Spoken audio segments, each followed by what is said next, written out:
ධර්මානුශාසනාව දේශකයන්න් වහන්සේ කුලියාපිටිය කබලෑවත්ත දහම් සෙවන සදහම් නිකේතනයේ අනුශාසක පූජ්‍යපාද අඹගහලන්දේ අරිය විමල ස්වාමින්ත්‍රයන්න් වහන්සේ.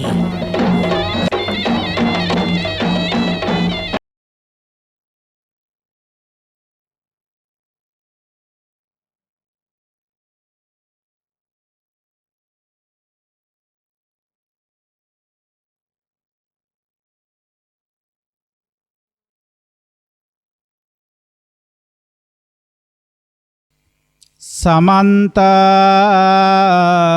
චක්ඛවාලේසු අත්‍රා ගච්ඡන්තු දේවතා සද්ධම්මං මුනි රාජස්ස සුනන්තු සග්ග මොක්ඛදං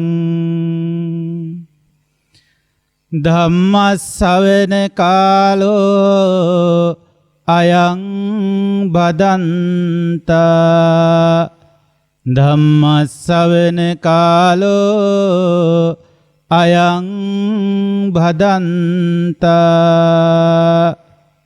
ධම්ම ශ්‍රවණ කාලෝ අයං බදන්තා.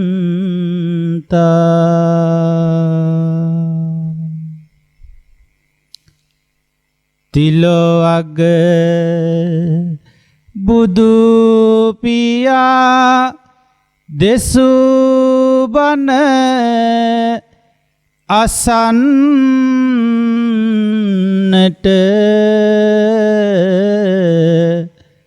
අවසර තියෙනවා දෙවිඳුනි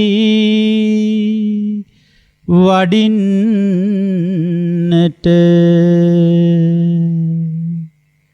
කාලය එළඹ ඇත බුදු බණ කියන්නට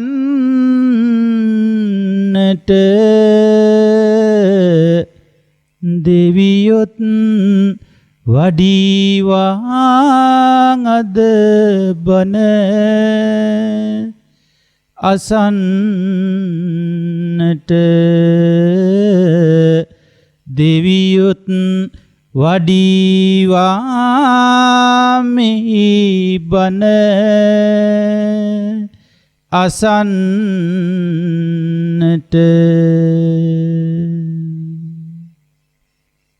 හැමෝම කියමු. බුදු සරණ වේවා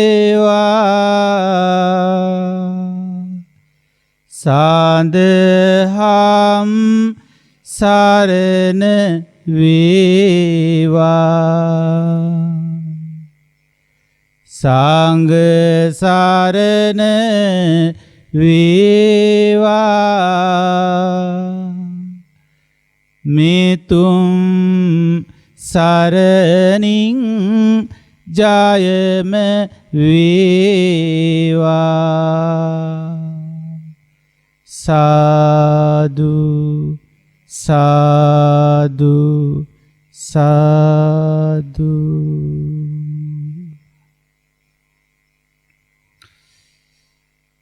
සබ්බ පාපස්ස අකරණං කුසලස්ස උප සම්පදා සචිත්ත පරියෝ දපනං ඒතං බුද්ධානු ශාසනං.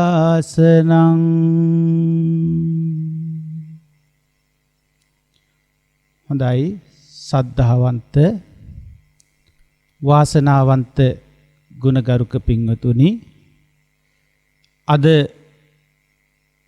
දවසේ මේ උතුම් පුන් පොහෝ දිනයේ මේ උතුම් ධර්ම ශ්‍රවණය සඳහා ඔබව යොමු කරවමින්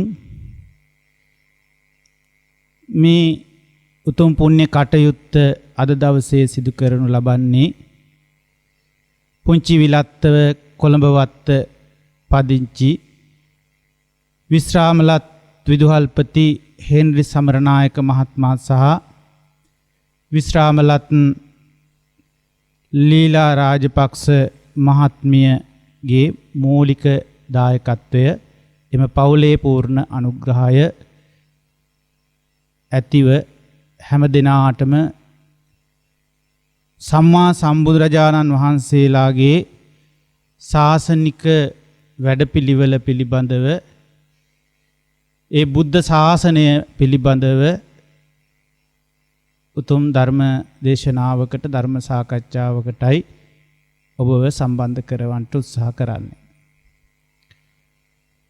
පින්වතුනි, බුදුරජාණන් වහන්සේ නමක් මේ ලෝකයට පහළ වීමෙන්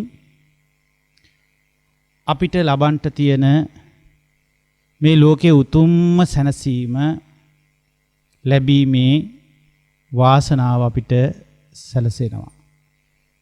ඒ මග මේ ලෝකයට විවෘත වෙනවා.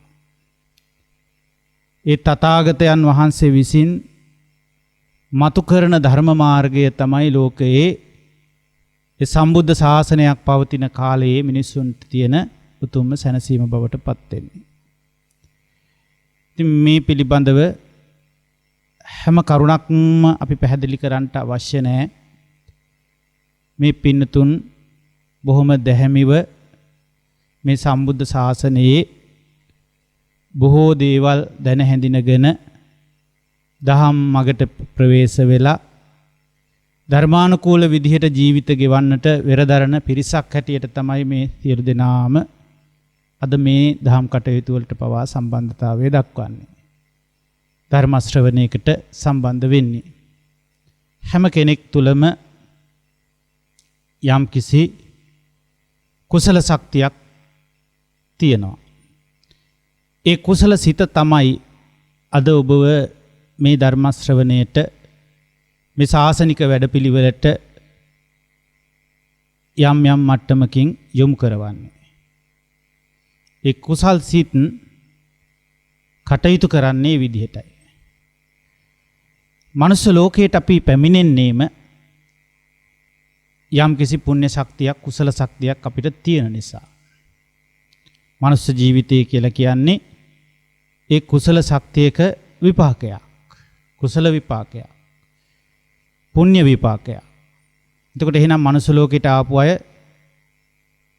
කිසිම කෙනෙක් තනීකරම පව්කාරයි කියලා හඳුන්වන්න බෑ. මහා පව්කාර මිනිස්සු කියලා අපි කීවාට මනුෂ්‍යත්වය ලැබලා කියන්නෙම යම් කිසි කුසලයක් යම් පිනක් උපදවාගත්තු ස්වභාවය ඒ අය තුල තියෙනවා. ඒ අතරිනොත් මනුස්ස ලෝකයට ආපු අය අතරිනොත් බුදුරජාණන් වහන්සේගේ ධර්මයකට සම්බන්ධ වෙන්න, ධර්ම දේශනාවකට සම්බන්ධ වෙන්න, ධර්ම දේශනාවකට දායකත්වයේ සපයන්ට ඉදිරිපත් වෙන්නේ තවත් ඊට වැඩි කුසලයක්, ඊට වඩා කුසල ශක්තියක් ජීවිතයකට තියෙන නිසා. ඉතින් ඒ තියෙන කුසල පුණ්‍ය ශක්ති පිළිබඳව අපි වාද විවාද පැවැත්විය යුතු නැහැ. ඒ නිසා කිසිම කෙනෙකුට මේගොල්ලන්ට ධර්මය නැහැ, මේගොල්ලන්ට ධර්මය තියෙනවා, මේගොල්ලෝ පුණ්‍යවන්තයි, මේගොල්ලෝ පින් නැති මිනිස්සු කියලා එහෙම මේ මනින්න පුළුවන් කමක් නැහැ. දැන් හොඳම උදාහරණේ අපි දන්නවා දේවදත්ත පැවිදි වුණා. භාවනා කළා. සමාධි වැඩුවා. ප්‍රාතිහාර්ය පෙන්වන්න පුළුවන් තැනකටත් දියුණුණා. උඩින් ගියා. ඊර්දි පෙන්නුවා. එතකොට කෙනෙකුට බැලූ බැල්මට පෙනුනේ දේවදත්ත හරි පින්වන්තයි. හරීම පුණ්‍යවන්ත කෙනෙක් කියලා තමයි මොකද ඒ තරම් ලස්සන රූපයක් තිබුණා. සිල්පද රැකලා කටයුතු කරපු බවක් තිබුණා. එතකොට ඒ නිසා කෙනෙකුට බැලූ බැල්මට හිතන්න පුළුවන් දේවදත්ත හරි පින්වන්තයි කියලා. නමුත් ඒහා සම්බන්ධව තිබිච්ච අකුසල ශක්ති පිළිබඳව කාටවත් පිටට පෙවුනේ නැහැ. ඒ වගේම අඟුලිමාල දිහා බලනකොට කෙනෙකුට හිතෙන්නේ දුෂ්ට පෞකාර මිනිස්සෙක් හැටියට. මිනි මරමරා යනකොට අකුසල් කර කර යනකොට කවුරුත් කිව්වේ ඒ පැත්තටවත් යන්න එපා කියලා. භාග්‍යතුන් වහන්සේටත් කිව්වේ නොඅඩිනු මැනවේ ස්වාමීනි ඔය පැත්තටවත්. ඔය පැත්තේ මහා දාමරික හොරෙක් ඉන්නවා. මිනි මරුවෙක් ඉන්නවා. ඔබ වහන්සේට අනතුරක් වෙයි ඔය පැත්තට වඩින්න එපා කිව්වා. ඒ වුණාට අඟුලිමාල තුල තිබිච්ච පුණ්‍ය මහිමය කුසල ශක්තිය මොනතරම්ද කියලා ඒක සාමාන්‍ය මිනිසුන්ට ගෝචර වුණේ නැහැ. බුදුරජාණන් වහන්සේ ඒ දේ හඳුනාගත්තා. ඉතින් සම්බුද්ධ ශාසනයකට සම්බන්ධ වෙන්න ලැබීමෙන් කෙනෙකු තුල මොනතරම් අකුසල් කඳක් තිබුණත් ඒ අකුසල්ද ප්‍රහාණය කළ හැකියි. මොනතරම් පාප කර්ම වලට සම්බන්ධ වෙලා හිටියත් ඒවා ප්‍රහාණය කළ හැකියි. ඒ වගේම හැම කුසලයක්ම හැම පුණ්‍ය කුසල ධර්මයක්ම උපදවා ගත හැකියි. ඒ බුද්ධ ශාසනයේ හැටි. හැබැයි සිවුරු දාගෙන හිටියත් පැවිදි වෙලා හිටියත් බණ භාවනා කරගෙන හිටියත් බුද්ධ ශාසනය එක්ක සම්බන්ධ නොවීමෙන් තියෙනා වූ මහා කුසල් පවා පිරිහී යා හැකියි. තිබුණා වූ මහා පුණ්‍ය ධර්ම කුසල ධර්ම පවා පිරිහී ගොස් අකුසලයන්ම වැඩිලා ඒ අකුසල විපාක වලින් නිරේගාමී බවට පත්වීමටත් ඕනනම් පුළුවන්කම තියෙනවා. එතකොට දේවදත්තගේ චරිතය තුළ අපිට මේ කතාව පෙන්වා දෙනවා. සම්බුද්ධ ශාසනයට සම්බන්ධ වීමෙන් අඟුලිමාල වගේ කෙනෙක් සියලු පවපයන් පිටු දැකලා සියලු කුසල ධර්මයන් උපද්දවලා සකීය චිත්තසංතානයේ පාරම පාරිශුද්ධත්වය මතු කරමින් උතුම් අරහත්ත්වයට පත් වී වදාලා. ඉතින් ඒ තමයි සම්බුද්ධ ශාසනයේ හැටි. ඒ නිසා සම්බුද්ධ ශාසනය කියනකොට අපිට මූලික වශයෙන් හඳුනා ගන්නට ලැබෙනවා විහෙර විහාර ගොඩ නගාගෙන, පන්සල් ගොඩ නගාගෙන, චෛත්‍ය ගොඩ නගාගෙන, බෝධි මලු ගොඩ නගාගෙන, බෝධි පූජා, චෛත්‍ය පූජා, වන්දනා තියාගෙන අපි ඒ කටයුතු ටික කරනවා. ඒක බුද්ධ ශාසනය නෙවෙයි කියලා කෙනෙක් බැහැර කරන්න උත්සාහ කරත් ඒකට බුද්ධ ශාසනය නෙවෙයි කියන්නත් බෑ. ඒ ටික පමනක් කිරීම තුළ බුද්ධ ශාසනයේ උපරිමය කියලා කියන්නත් බෑ. ඒ නිසා අපි ඒ පුණ්‍ය ධර්ම කුසල ධර්ම උපදවා ගැනීම පිළිබඳව අපි නොකට යුතු දේවල් හැටියට ප්‍රකාශ කරන එකත් ගැලපෙන්නේ නැහැ. ඕවා වැඩකට නැති දේවල්. ඔය පින් මොකටද කියන දේශනා අපිට අහන්න ලැබෙනවා. මේ හැම දෙයක්ම අනිත්‍යයි, පින්වලින් වැඩක් නැහැ කියලා බුදුරජාණන් වහන්සේ දේශනා කළේ නැහැ. බුදුරජාණන් වහන්සේ දේශනා කරේ මා පුඤ්ඤානම් භික්ඛවේ බායිත්ත. මහණෙනි පිනට බය වෙන්න එපා. සුඛත්තේසස්ස අදි වචනං යදිදම් පුඤ්ඤං. සැපයට කියන තව නමක් තියෙනවා. ඒ තමයි මෙන්න මේ පින කියන වචනය. එතකොට මේ පින හදාගන්න විදිහ අනුව ඊට අදාළ සැප විපාක ලැබෙනවා. ඉතින් ඉහළම පින සිද්ධ කරගන්නකොට නිවන් සැපයත් ලබන්න පුළුවන්කම තියෙනවා. ඒ නිසා පුණ්‍ය ධර්ම කුසල ධර්ම සම්පාදනය බුදුරජාණන් වහන්සේ ප්‍රතික්ෂේප කරපු දෙයක් නෙවෙයි. ඒ වගේම එතන විතරක් පරම නිෂ්ඨාව දේශනා කළෙත් නැහැ. ඒ නිසා බුදුරජාණන් වහන්සේගේ මේ බුද්ධ අනුශාසනාවට තමයි මොකක්ද බුද්ධානුශාසනය කියලා කියන්නේ. ඒක කෙටි කරලා කියන්නේ මොකද්ද? බුද්ධ ශාසනය. මොකද්ද ශාසනය කියන්නේ එතකොට? ශාසනය කියන්නේ ශාසනය අපි අඳුර ගන්න ඕනේ කොහොමද? අනුශාසනය මොන වචනෙන්ද? අනුශාසනය කියන වචනෙන් අඳුර ගන්න ඕනේ. මොකද්ද බුද්ධ අනුශාසනාව? දැන් අපි ආරම්භයේ මාතෘකා පාඨයේ හැටියට තිබ්බ ගාථාව තමයි බුද්ධ අනුශාසනාව. ඒතං බුද්ධානුශාසනා. මොකද්ද බුද්ධ ශාසනය කියලා කියන්නේ එහෙනම්? සබ්බ පාපස්ස අකරණ. අපි එකින් එක ටිකක් තෝරගමු. මේක සරලයි. සරල වුණාට අපිට ඒක සරල බවින් තේරුම් අරගන්න බැරි වීමක් තියෙනවා. අපිට හරි සංකීර්ණ වෙලා බුද්ධ ශාසනය අද. බුද්ධ ශාසනය ආරක්ෂා කරගන්න එක මහා සංකීර්ණ ප්‍රශ්නයක් වෙලා. අර්බුද ගොඩයි. විවිධ ප්‍රශ්න බුද්ධ ශාසනයට උවදුරු ඇවිල්ලා මේ වගේ විදියට අපි කටයුතු කරලා සමහර වෙලාවට විවිධ සටන් කරන්න වෙලා බුද්ධ ශාසනය රැක ගන්න කියලා. නමුත් බුද්ධ ශාසනය අඳුර ගන්න ඕනේ මොකද්ද කියලා. බුද්ධ ශාසනය කියන්නේ බුදුරජාණන් වහන්සේ පෙන්වන්නේ සබ්බ පාපස්ස අකරණ. මොකද්ද සබ්බ පාපස්ස අකරණ කියන්නේ? පාපස්ස කියලා කියන්නේ පාපය අකුසලය.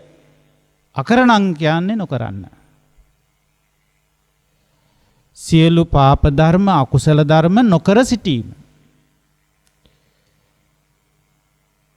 එතකොට මේ ලෝකේ කරන්න වැඩ කොච්චර තියෙනවද? ඒ වගේ නොකරන්න ඕන ටිකක් හඳුන්වලා දෙනවා. කරන්න වැඩ ಜಾති කොච්චරක් තියෙනවද?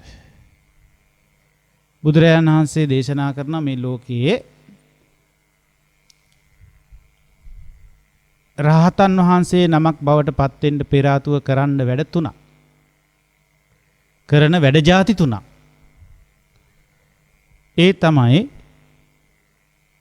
පාපීමය දේවල් කරන එක. මොකද්ද පළවෙනි එක? පාපිෂ්ඨ වූ පාපී දේවල් කරන එක. තව එකක් තියෙනවා පුණ්‍යමය දේවල් කරන එක. අනික තමයි මොකද්ද? සිතේ බලවත්කම ගොඩ නගනවා. චිත්ත බලය ගොඩ නගන එක. සිත නොසැලෙන තැනට සකස් කරනවා. එතකොට සිතක් එක්ක කරන්න වැඩ සකස් කරන්න දේවල් තුනයි තියෙන්නේ. එකක් පාපී අකුසල ධර්ම සකස් කිරීම. අනික මොකද්ද?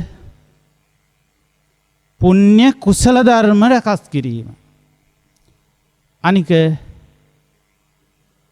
සිත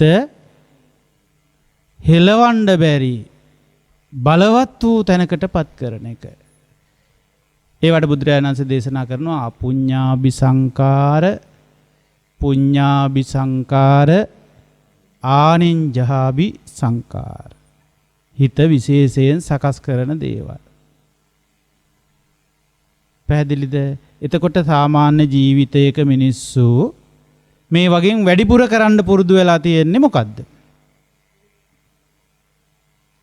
අපුඤ්ඤාභි සංකාර.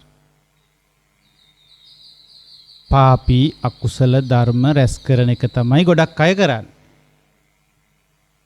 එතකොට බුදුරජාණන් වහන්සේ ඒ කොටස බුද්ධ ශාසනය තුල අනුමත කරනවද ප්‍රතික්ෂේප කරනවද? සබ්බ පාපස්ස අකරණං කියලා අනුශාසනාවේ තියෙන්නේ. එහෙනම් බුද්ධ අනුශාසනාවෙන් ඒ කොටස් අනුමත කරන්නේ නැහැ, ප්‍රතික්ෂේප වෙනවා. සබ්බ පාපස්ස අකරණ. සියලු පාප අකුසල ධර්ම නොකර සිටීම.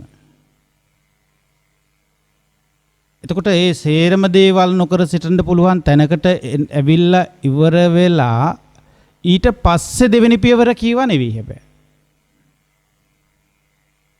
ඒ කියන්නේ මොකද්ද? කුසල පුණ්‍ය ධර්ම ඉපද්ද වීම. එතකොට කුසල පුණ්‍ය ධර්ම උපද්දවද්දී ඒ වෙනකොට කිසිම පාපයක් කරෙන්නේ නැති තැනකට ඇවිත් ඉන්නවා කියලා බලාපොරොත්තු වෙන්න බෑ. එතකොට බුද්ධ අනුශාසනාව කියන එක එකක් ඉවර කරලා ඊළඟ අනුශාසනාවට යනවා කියන්න බෑ. ඒ විදිහට යම් දවසක පාප කුසල ධර්ම සියල්ලම නවත්තලා ඉවර වෙලා කුසල පුණ්‍ය ධර්මත් ඔක්කොම වඩලා ඉවර වෙලා තුන්වෙනි පියවරට යනවා. මොකද්ද තුන්වෙනි පියවර? සචිත්ත පරියෝදපන. මොකද්ද පරියෝදපන කියන්නේ? දැන් බුද්ධ ශාසනය අඳුරගෙන ඉන්න එපා. බුද්ධ ශාසනයට අයිති වෙන්න. නේද? බුද්ධ ශාසනයට අපි අයිතිද නැද්ද කියලා තියෙන එක මත අපි සතර අපායෙන් නිදහස් වෙනවා, දුකෙන් නිදහස් වෙනවා කියන එක ඒකාන්තයෙන් සිද්ධ වෙනවා. බුද්ධ ශාසනයට අයිති නැති කෙනෙක් සතර අපායෙන් නිදහස් වෙනවා කියලා ස්ථීරව කියන්න බෑ. ඒ වගේම මේ බුද්ධ ශාසනය ලබන්න ඕනේ සෝවාන්, සකදාගාමි, අනාගාමි, අරිහත් කියන මගඵල ලබනවා කියලා කියන්න බෑ කවදාවත්. බුද්ධ ශාසනයට අයිති ශ්‍රාවකෙක් පමණයි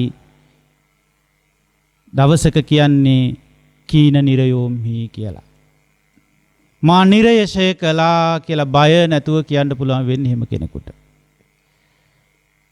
ඒ වගේම මම සකදාගාමි ඵලයට පත් කෙනෙක් කියලා බය නැතුව පිරිස් මැද්ද සිංහනාදයක් කරන්න පුළුවන් වෙන්නේ එහෙම කෙනෙකුට විතරයි. බුද්ධ ශාසනයට අයිති කෙනෙකුට. බුද්ධ ශාසනයට අයිති කෙනෙකුට විතරයි කියන්න පුළුවන් වෙන්නේ මම නැවත කාම ලෝකයක උපදින්නේ නැහැ කියලා. බුද්ධ ශාසනයට අයිති ශ්‍රාවකයෙකුට පමණයි කියන්න පුළුවන් වෙන්නේ මම යලි කවදාවත්ම උපදින්නේ නැහැ. ඉපදීමම ෂය කළා. ඒ සියලු හැකියාව තියෙන්නේ බුද්ධ ශාසනික කෙනෙකුට විතරයි. ඒ නිසා බුදුරජාණන් වහන්සේ දේශනා කරනවා පිරිස් මැද්ද සිංහනාදයක් කරනවා. මහණෙනි මේ බුද්ධ ශාසනයේ පමණයි පළවෙනි ශ්‍රමණයා ඉන්නේ. මේ බුද්ධ ශාසනයේ පමණයි දෙවන ශ්‍රමණයා පහළ වෙන්නේ. මේ බුද්ධ ශාසනයේ පමණයි තුන්වන ශ්‍රමණයා පහළ වෙන්නේ. හතරවන ශ්‍රමණයා පහළ වෙන්නේ කියලා බුදුරජාණන් වහන්සේ දේශනා කරනවා. එතන පළවෙනි ශ්‍රමණයා කිව්වේ පළවෙනි මගපල නුවණ පහළ කරගත්ත කෙනා. දෙවෙනි ශ්‍රමණයා කියන්නේ දෙවෙනි මගපල නුවණ විවෘත කරගත්තු පහළ කරගත්තු කෙනා. ඒතර ඒ සියල්ලම ලබනද මෙයා කොතෙන්ට ඇතුළත් වෙන්න ඕනේ? බුද්ධ ශාසනයට. මොකද්ද බුද්ධ ශාසනය? බුද්ධ ශාසනය කොහෙද තියෙන්නේ දැන්? මේ කාලේ බුද්ධ ශාසනය කොයි රටවල් වලද තියෙන්නේ? මේක රටවල් වල තියෙන එකක් නෙවෙයි. දැන් ශ්‍රී ලංකාවේ බුද්ධ ශාසනය තියෙනවා කියලා අපි ඒකලා ශ්‍රී ලංකාවේ බුද්ධ ශාසනය රකින්න උත්සාහ කරනවා. ශ්‍රී ලංකාවේ ඉන්න මිනිස්සෙයින්ට බෞද්ධයෝ කියා ගන්නට බුද්ධ ශාසනය නැති වෙනවා සාන්නේ. ඇයි? පාප අකුසල ධර්ම තම තමන්ගේ සිත්වල වැඩෙන්න පටන් ගන්නවා. බාහිර අයත් එක්ක සටන් කරන්න ගියාම බාහිර මේ බුද්ධ ශාසනය තියෙනවා කියලා හිතන්න ගියාම ඒ බාහිර තියෙන එකක් රකින්න සිද්ධ වෙනවා. මම මේ කියන කරුණ හොඳට වටහා ගන්න උත්සාහ කරන්න. සතර අපායම පැත්තකින් උස්සලා තියන්න පුළුවන්. අපේ මේ චින්තනය හරියට හසුරුවා ගත්තොත් තමන්ට උරුම වෙන්න තමන්ගේ ඔළුවට කඩා වැටෙන්න එන සතර අපාය ඉරණම වෙනස් කරන්න පුළුවන්. ඒක කරන්න එක එක විදිහට ජනප්‍රිය වුණයි කියලා ඒ ජනප්‍රිය අයගේ බණ ඇහුවයි කියලා නෙවෙයි වෙන්නේ ඒක. දැන් ඔය සමහර ආරණ්‍ය වාසී ස්වාමීන් වහන්සේලා ඉන්න හුදේකලාවේ බණ භාවනා කරන ඔය කුටි වලට වෙලා බණ භාවනා කරගෙන ඉන්න ස්වාමීන්සලා ජනප්‍රිය තියා ඒ ගමේ ඉන්න මිනිස්සුවත් දන්න හැම හාමුදුරු කෙනෙක් එහි ඉන්නවද කියලා. ඒ තුන්වහන්සේලා සතර අපායේ කෙලවර කරගෙන සතර අපායෙන් මිදිලා ඉතුරු කෙලස් ටිකත් එක්කලා සටනක යෙදෙමින් ඉන්නවා. දන්නේ නැහැ කවුරුවත්ම. ඉතින් එහෙම ප්‍රසිද්ධ වුණා කියලා නෙවෙයි ඒක තියෙන්නේ. ප්‍රසිද්ධ වුණා කියලා මේක නැතු වෙනවා කියලාත් නෙවෙයි කියන්නේ. බුද්ධ ශාසනය තුලයි මේක තියෙන්නේ. ඵල ලැබීමේ හැකියාව තියෙන්නේ මොකේද? බුද්ධ ශාසනය. මම කියවනේ පළවෙනි ශ්‍රමණයා, දෙවෙනි ශ්‍රමණයා, තුන්වෙනි ශ්‍රමණයා පහළ විය හැක්කේ බුද්ධ අනුශාසනාවක් පවතින තැනක පමණයි. ඒකට බුද්ධ අනුශාසනාව රජ වෙන තැනක පමණයි, ඒ රාජ්‍ය තුල පමණයි ඔය කියන ප්‍රතිඵල ලබන අය පහළ වෙන්නේ. ඒක නිසා ඒකට කියන අපි සම්මා සම්බුද්ධ රාජ්‍ය. ගෞතම බුදුරජාණන් වහන්සේ ලබා දුන්නු අනුශාසනාව රජ වෙන තැනකට කියනවා මොකද්ද? ගෞතම සම්මා සම්බුද්ධ රාජ්‍ය. එතකොට ඒ රාජ්‍යයේ ඵල ලබන්න නම් කවුද ඒ රාජ්‍යයේ රජතුමා? ගෞතම බුදුරජාණන් වහන්සේ. උන්වහන්සේගේ අනුශාසනාව පළවෙනි තැනට ඇවිල්ලා තියෙන්න ඕනේ. ඉතින් අනුශාසනාවේ ගොඩාක් දේවල් තියෙනවා කියලා අපිට හිතෙන්නේ. අනුශාසනාවේ අපිට තියෙන්නේ ගොඩාක් ಜಾති කරන්න පැවරිලා තියෙනවා. ඒ ඔක්කොම ගොඩක් ಜಾති කරලා අවසානයේ ඉලක්කගත කරලා තියෙන්නේ මෙන්න මේ කරුණු තුනට. ඒ මොකද්ද? සබ්බ පාපස්ස අකරණ. මිනිස්සුෙකුට කරන්න පුළුවන් ක්‍රියාකාරකම් තුනයි තියෙන්නේ.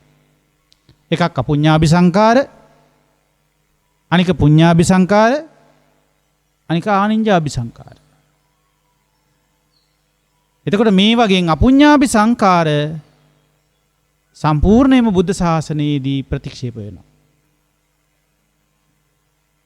තේරුණාද? ඊළඟට පුඤ්ඤාභි සංකාර. ඒ කියන්නේ බුදුරජාණන් වහන්සේ පුණ්‍ය කුසල ධර්ම එපා කියලා දේශනා කරලා නැහැ. දැන් සමහර අය අනිත්‍ය වඩනවා, භාවනා කරනවා, කුසල් වඩනවා ඒවා කියලා පින් වලට ගරහනවා.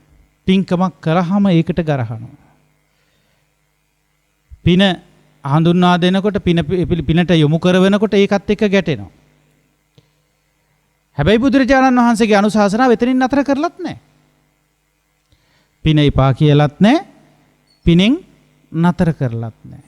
තව එක දෙයක් තියෙනවා. මොකද්ද තියෙන්නේ? පුණ්‍ය කුසල ධර්ම ඉපදවීම වගේම. ඒකට තමයි කිව්වේ මොකද්ද? කුසලස්ස උපසම්පදා. පුණ්‍ය කුසල ධර්ම උපද්දවන්න ඕන. ඒවා කොහෙද තියෙන්නේ?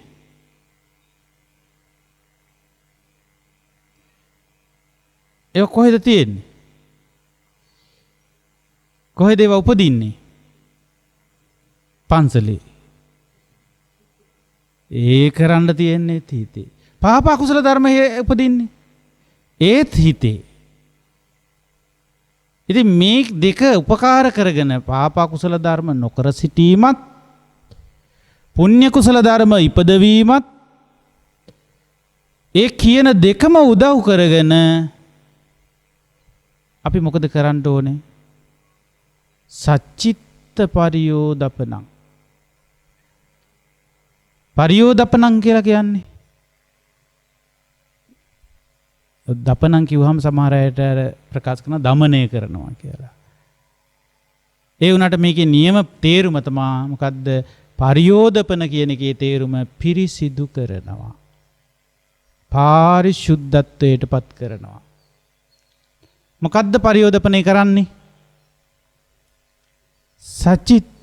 සචිත්ත කියලා කියන්නේ සකීය චිත්තය. සකීය කියන එකට කියනවා මොකද්ද? සා. චිත්ත කියන එකට කියනවා සිත.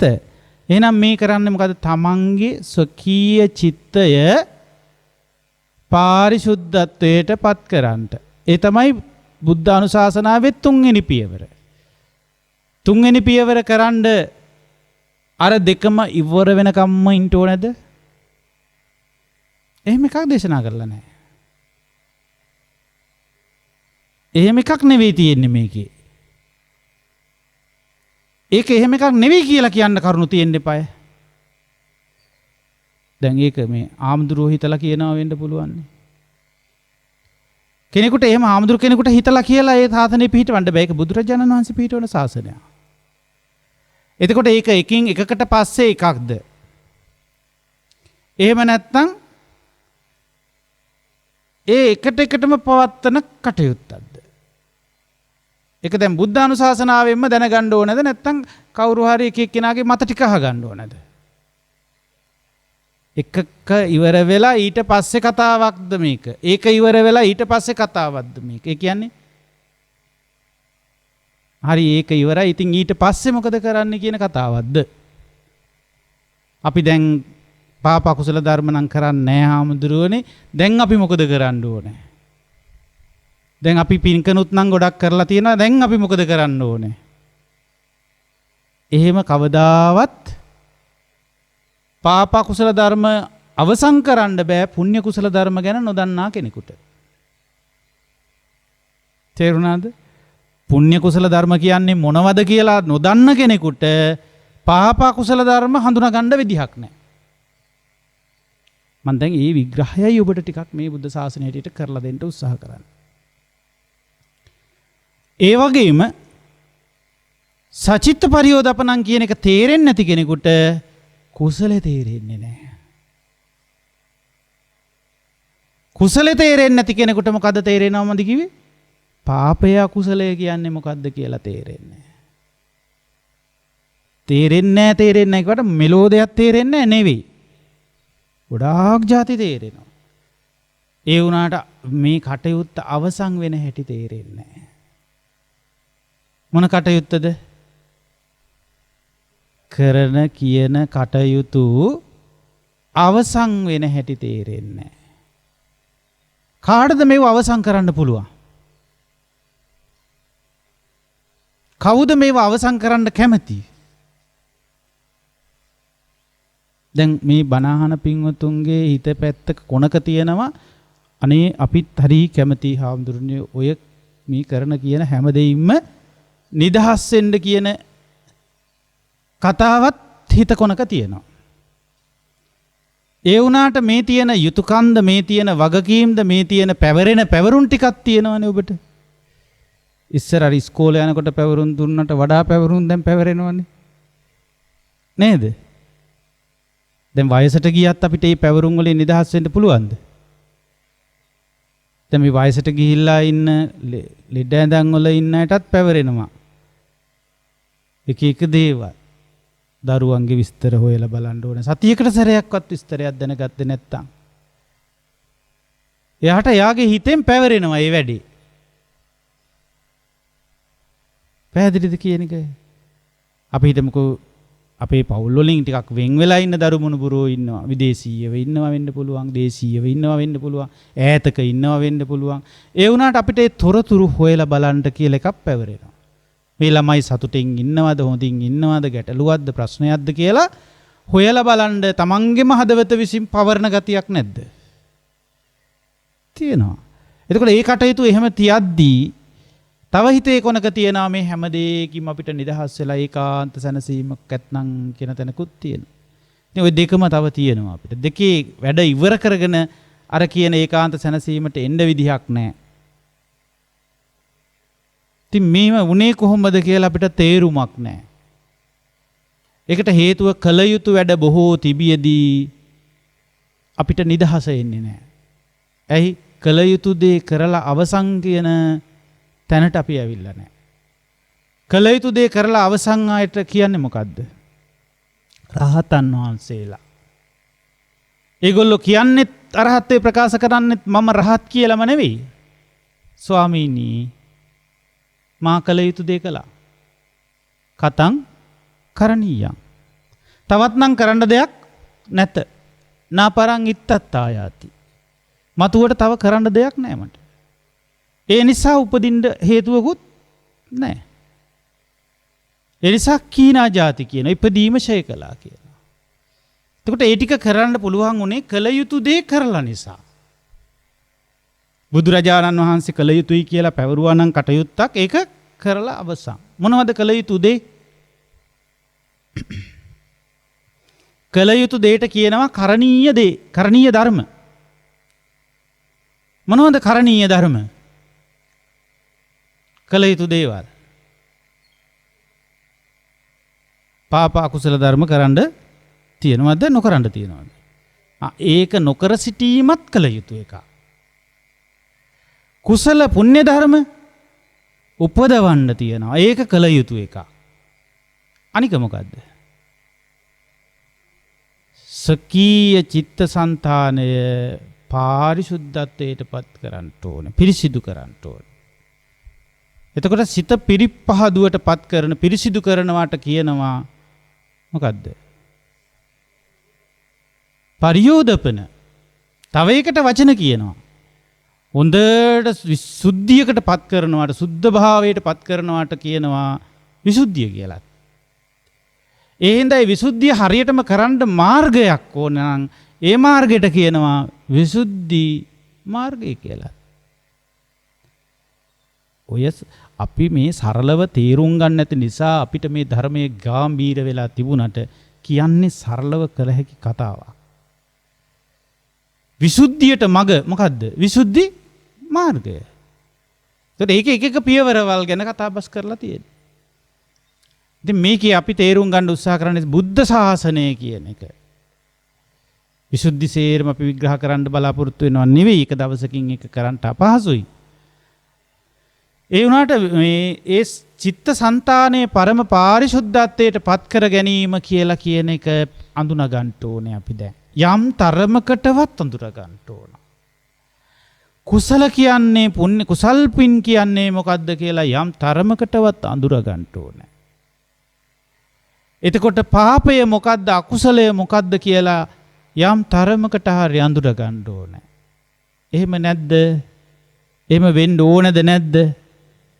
ඕනේ. මනුස්ස ලෝකයේ ඉඳලා ඒ ටික එහෙම යම් තරමකටවත් නොකරගත්තොත් පාඩුවක් නේද මනුස්ස ජීවිතේ ලැබිච්ච එකට. මනුස්ස ජීවිතය ලැබිච්ච එකේ අපි ඒ කොටස යම් තරමකට යම් තැනකට අරගෙන ආවේ නැත්නම් ඒ ආපුල් ලැබුණු මනුස්ස ජීවිතේ අපි මේ පැමුණුණු මනුස්ස ජීවිතේ තේරුමක් ඇති වැඩක් කරගත්තා වෙන්නේ නැහැ.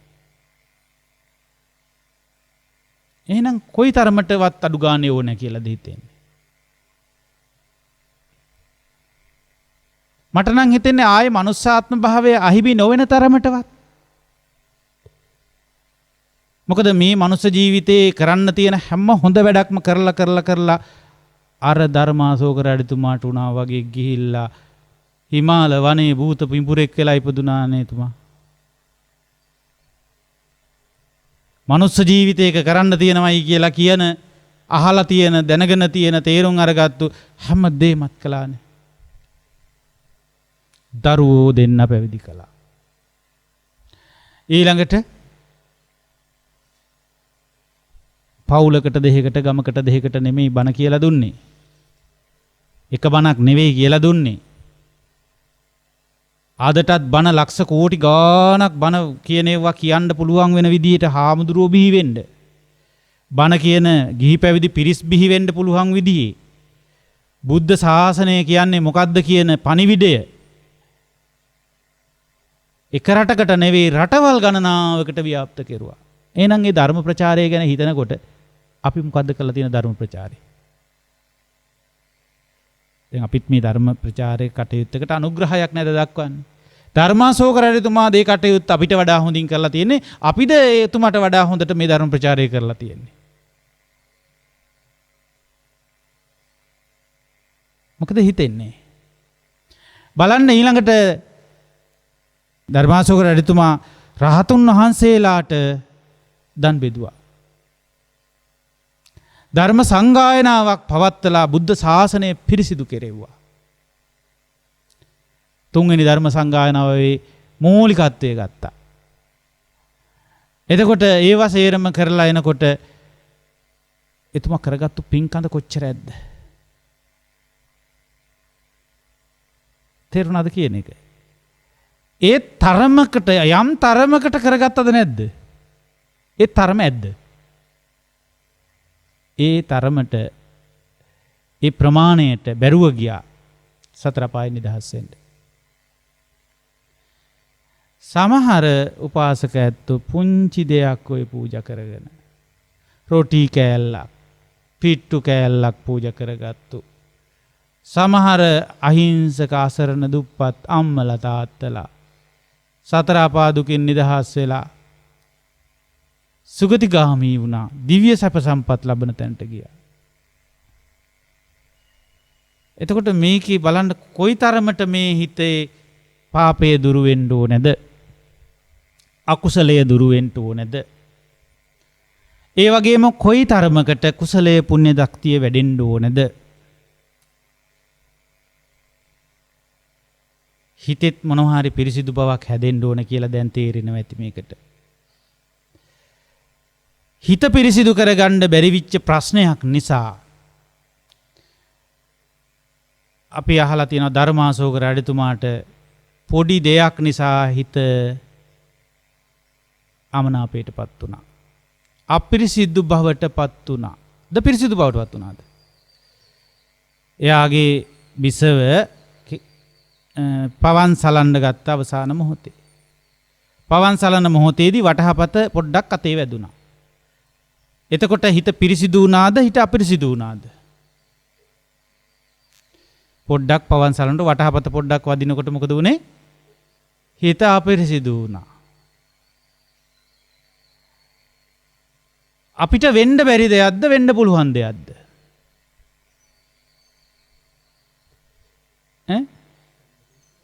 වෙන්න පුළුවන් දෙයක්. එතකොට අර කරපු පින් ඔක්කොගෙම බලය අඩු කරලා ධර්මයේ හැසිරිච්ච තරම මදි වෙන තත්ත්වයට ඒක පල්හැ මට්ටමට ගියා. අර හිතේ පිරිසිදු බව එතෙන්ට එනකන් ඇවිල්ලා නොතිබ්බ නිසා. ඒ නිසා මේ පුණ්‍ය කුසල ධර්මවල බලාත්මක භාවය ඒවා බලගෙන් වෙන ප්‍රමාණය තීරණය කරන සාධකයේ තියෙන්නේ කොතනද? චිත්ත පාරිශුද්ධත්වය මත. මොකක් මතද? චිත්ත පාරිශුද්ධත්වය මත. එනිසා පින්කම් කරනකොට බුදුරජාණන් වහන්සේ පෙන්නනවා පුබ්බේව සුමනා හෝති. මුලින්ම මොකද්ද කරන්න කියන්නේ? සුමනා කිව්වේ. පුබ්බේව කියන්නේ මුලදිම සුමනා හෝති. එහෙනම් ওই සුමන ගැනද කියන්නේ? මොකද්ද සුමනා හෝති කියන්නේ? සුමන මන කියලා කියන්නේ සිත. සු කියන්නේ පිරිසිදු බවට කියන දෙයක්. සුමනා කියන්නේ එහෙනම් හොඳ හිතක් ඇති කරගන්න. කරන දේ කරන්න මොකෙන්ද? හොඳ හිතින්. පිරිසිදු හිතට ඔය හොඳ හිත කියන්නේ. දැන් ගොඩක් අයට වෙන වැඩේ තමයි පින්කම් කියලා කරනවා. කරන්න ගියාම අර හොඳ හිතින් කරගන්න නැතු වෙලා යනවා. පින්කමේ මැදට යනකොට මුල හරියදීම මොකද වෙන්නේ? කරන වැඩේ කරන එක කරනවා නරක හිතින්. ඒ නිසා පින්කම් කරගන්නකොට හිත නරක කරගෙන කරන්න හොඳ නැහැ. එහෙනම් ධර්මාශෝක රජතුමා කරපු හුඟක් කටයුතු පුණ්‍ය කටයුතු වල මොකද්ද වෙලා තියෙන්නේ? මොකක් හරි නරකක් වෙලා තියෙනවා. තේරුණාද? මොකක් හරි නරකක් වෙලා තියෙනවා. හිත පිරිසිදු කර ගැනීමේදී ගැටලුවක් වෙලා තියෙනවා. ඒ නිසා අපි මට හිතෙනවා මේ හිත පිරිසිදු කර ගැනීමේ මට්ටමත් පින ගොඩ නගන මට්ටමත් කුසලයේ ගොඩ නගන මට්ටමත් ඊගාවට පාප කන්ද ප්‍රහීන කරන මට්ටමත් මේ ලෙවල්ස් ටික නේද? ඒ යම් මට්ටමකට එන්න ඕනේ. ඒ මට්ටම සමානුපාතිකව නැත්නම් සමාන වෙන්න ඕනේ සතර අපායේ නොයන මට්ටමටවත්. බලන්න එහෙම ඕන් නැද්ද කියලා. අපි කොච්චර දරුවෝ හැදුවත් අපි කොච්චර ඒ කටයුතු කෙරුවත් අපිට මොනතරම් රාජකාරී පැවරලා ඒවා අවංකව කළත් ධර්මාශෝක රජතුමත් මොනතරම් යහපතක් කරලා රට ලෝකෙට නමුත් බැරුව ගියා අර කියන්නා වූ මට්ටමට මේක යහපතක් කරගන්න. අඩුම තරමේ සතර පායෙන් නිදහස් වෙන මට්ටමකට මේක ගේන්න. පින කුසලය චිත්ත පාරිශුද්ධිය ගොඩනගන්න. පැහැදිලිද කියන එක. එතකොට සමහර අයට ඒ සඳහා හිත හයිය මදි. එතකොට ඒක හිත හයිය කර කර ඒක කරන්න වෙන්න පුළුවන්. සමහර බුදුරජාණන් වහන්සේගේ කාලෙදී සමහර ඔය කියන ආනින්ජ සංකාර බලවත්ව වඩලා එතෙන්ට ආවේ නැහැ. මේ කරුණු දෙක තේරුම් අරගෙන හිත පිරිසිදු කිරීම කරනකොට ඒගොල්ලේ ධ්‍යාන සමාධි සමාපatti ඒවා ඉලක්ක කරගන්න නැති වුණාට මොනවද ඒගොල්ලන්ට ලැබුණේ? චිත්ත පාරිශුද්ධත්වයට අදාළ ප්‍රතිඵල ලැබුණා. මොනවද? සතර මග සතර ඵල. පැහැදිලිද කියන එක? එතකොට සිත බලවත් කරන සිතෙන් ගොඩක් දේ කරන්න පුළුවන් චිත්ත බලය ගොඩනගන කොටසට තමයි කියන්නේ ආනෙන්ජ සංකාර. උඩින් යනවා, 이르දි පෙන්නනවා, ගොඩක් හැටියට පෙනී සිටිනවා. මේවා ඔක්කොම මේ චිත්ත බලය ගොඩනගලා කරන වැඩ. ඒවට තමයි ආනෙන්ජ. ඒවත් සකස් කිරීම ටික. ඒවත් ක්‍රියා ටික. හැබැයි බුද්ධ ශාසනය තුල තියෙන්නේ ඒ කොටස් ප්‍රතික්ෂේප කිරීමකුත් නෙවෙයි. මොකද බුදුරජාණන් වහන්සේගේ ශ්‍රාවක දරු ශ්‍රාවකයොත් ශ්‍රාවිකාවොත් ඒ කටයුතුත් කරලා තියෙනවා. 이르දි පෙන්නලා තියෙනවා. කෙනෙකුට ඒවා කරන්න පුළුවන්. හැබැයි ඒවා එකකින්වත් එක තැනක නතර වෙලා බුද්ධ ශාසනය සම්පූර්ණ වෙන්නේ නැහැ. බුද්ධ ශාසනය සම්පූර්ණ වීම උදෙසා වැදගත්ම පියවරක් තියෙනවා. ඒ තමයි සච්චිත්ත පරියෝදපන. හැබැයි ඒක තනියම දේශනා කළේ නෑ කොතනකවත්. බුදුරජාණන් වහන්සේගේ ගාථාවේ පළවෙනි පද දෙක අයින් කරලා බුදුරජාණන් වහන්සේ දේශනා කරලා පස්සේ කාලෙක එකතු කරා නෙවෙයි. එහෙනම් බුද්ධානුශාසනාව කියන්නේ කොහොමද කියන්න තිබුණේ? සචිත්ත පරියෝදපනං ඒතම් බුද්ධානුශාසනන්නේ. සචිත්ත හිත දිහා බලන්න. හිත දිහා බලාගෙන ඉඳලා හිත දමනය කරගන්න ඒතම් බුද්ධානුශාසන. එහෙම කියන්න වෙනවනේ නේ. දැන් සමහර අය මේ බණ භාවනාවල එහෙම කියනවා. මේ මොකවත් වැඩක් නැහැ, ඔය එකක්වත් වැඩක් නැහැ. හිත දිහා බලාගන්න, හිත දිහා බලාගෙන ඉඳලා හිත දමනය කරගන්න. සචිත්ත පරියෝදපනං ඒතම් බුද්ධානුශාසනං ඒ දෙක විතරයි බුද්ධ ශාසනය කියලා කියනවා. එතකොට මුල දෙක අදාළ නැද්ද? පාපස්සාකරණය බුද්ධානුශාසනාවක් නෙවෙයිද? කුසලස්ස පුණ්‍ය කුසල ධර්මයන්ගේ උපද්දවීම බුද්ධ ශාසනයක් නෙවෙයිද? මොකද කියන්නේ? ඒක එහෙම පිළිවෙලට විය යුතු නැද්ද? පිළිවෙලට විය යුතුයි. ඒ නිසා අපි මේකේ කාවවත් විවේචනය කරන්න ගිහිල්ලා මේක බුද්ධ ශාසනය කරන්න බෑ. දැන් ඕකේ පළවෙනි පියවර ගොඩක් දුරට දියුණු කරගත්තු අය දෙවෙනි පියවරේ ඉන්නවා. දෙවෙනි පියවරෙත් ගොඩක් දුරට ගිය අය තුන්වෙනි පියවරේ ඉන්නවා. ඉන්න පියවර බුද්ධ ශාසනය හැටියට පණවන්න යන්න අපිට බෑ. මොකද මේ බුදුරජාණන් සමස්තයමයි බුද්ධ ශාසනය කියලා කිව්වේ. පැහැදිලිද කියන දේ? කෙනෙක් මොනවා හරි අපි ওই වැරදි වැඩ කරන්නේ නැහනේ. අපි ওই පව් වැඩ කරන්නේ නැහනේ. එහෙනම් අපිට ওই ලොකු දේවල් ඕනේ නැහැ. අපි බය නැහැ. මොකද අපි නරක වැඩ කරන්නේ නැහැ. අපි පව් වැඩ කරන්නේ නැහැ. ඉතින් අපිට බයක් නැහැ. කියලා එහෙම කිව්ව පමණින් ඒක බුද්ධ ශාසනයද? ඇත්තටම පව් වැඩ කරන්න හොඳ නෑ තමා. අකුසල වැඩ කරන්න හොඳ නෑ තමා. නමුත් ඒ දෙක නොකර එහෙම නොකර සිටපු පමණින්ම බුද්ධ ශාසනය සම්පූර්ණයිද? එහෙම කරන කෙනෙක් බුද්ධ ශාසනය ඒකයි කියලා හිතාගෙන අනිත් අයට ඇඟිලි දික් කරනවා නම් ඔය පන්සල් වැඩිපුර යන්නේ පින්කම් වැඩිපුර කරන්න දඟලන්නේ ඕවා මැත්තේ මැරෙන්න හදන්නේ තියෙන බය හින්දා. එතකොට චෝදනාවක් නේද? එයා සමහරට පාපය නොකර ඉඳගෙන අකුසල් නොකර ඉඳගෙන ඉන්න එකේ තුල බුද්ධ ශාසනයේ යම්කිසි පියවරක එයා ඉන්නවා. ඒ පියවරත් එයාට නැතු වෙනවා අර කරන අයට ඇනුම්පද කියන්න ගිහිල්ලා. තේරුණාද මං කියන එක? ඊගාවට කුසල පුණ්‍ය ධර්ම වඩනවා කියන්නකො පින් කරනවා, දාන දෙනවා, පින්කම් කරනවා, ඒවත් එක්ක යනවා කියලා. ඒගොල්ලොත් සිල් රැකගෙන පින් දහම් කරගෙන යන අයත් ඒගොල්ලොත් බුද්ධ ශාසනික වැඩ කටයුත්තක් කරනවා හරි. හැබැයි එය පමණයි බුද්ධ ශාසනයේ කියාගෙන කරන්න ගිහිල්ලා ඊට එහා පියවරකට යන අයට හෝ ඊට මෙහා ඉන්න අයට ඇඟිලි දික් කරන්න ගියොත් ආයේ ඒගොල්ලන්ටත් බුද්ධ ශාසනයේ නියම තැනට එන්න බැරි වෙලා යනවා. තව කෙනෙක් කියන්නකෝ හිත පිරිසිදු කිරීමේම යෙදෙනවා.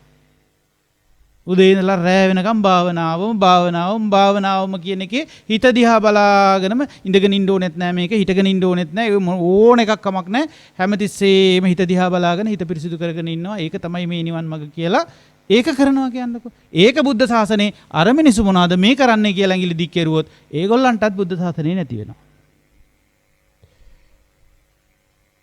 කුමන කරුණකින්ද මේ බුද්ධ ශාසනේ නැති වෙන්නේ යාලට? බාහිරට ඇඟිලි දික් කිරීමෙන්. දමනය කරන්න කිව්වේ බාහිරද? කිව්වේ නෑනේ පරචිත්ත පරියෝදපණං කියලා. මේ මොකද්ද මේ කරන්න හදන්නේ? පර කියලා කියන්නේ මොකද්ද? අන් අයගේ සිත් දමනය කරන්න. නැත්තම් අන් අයගේ සිත් පිරිසිදු කරන්න. මේක කිව්වේ සචිත්ත පරියෝදපනම්. එහෙනම් දමනය කරන්න ඕනේ දමනය නෙවෙයි එතන නියමාර්ථය මොකද්ද? පිරිසිදු කිරීම. පිරිසිදු කරන්න ඕනේ කොහෙද? සකීය චිත්තය. කෙනෙක් සකීය චිත්තය පිරිසිදු කරන්න සකීය සිත දිහා බලාගෙන ඒ වැඩේ කරනවා කියන්නකෝ.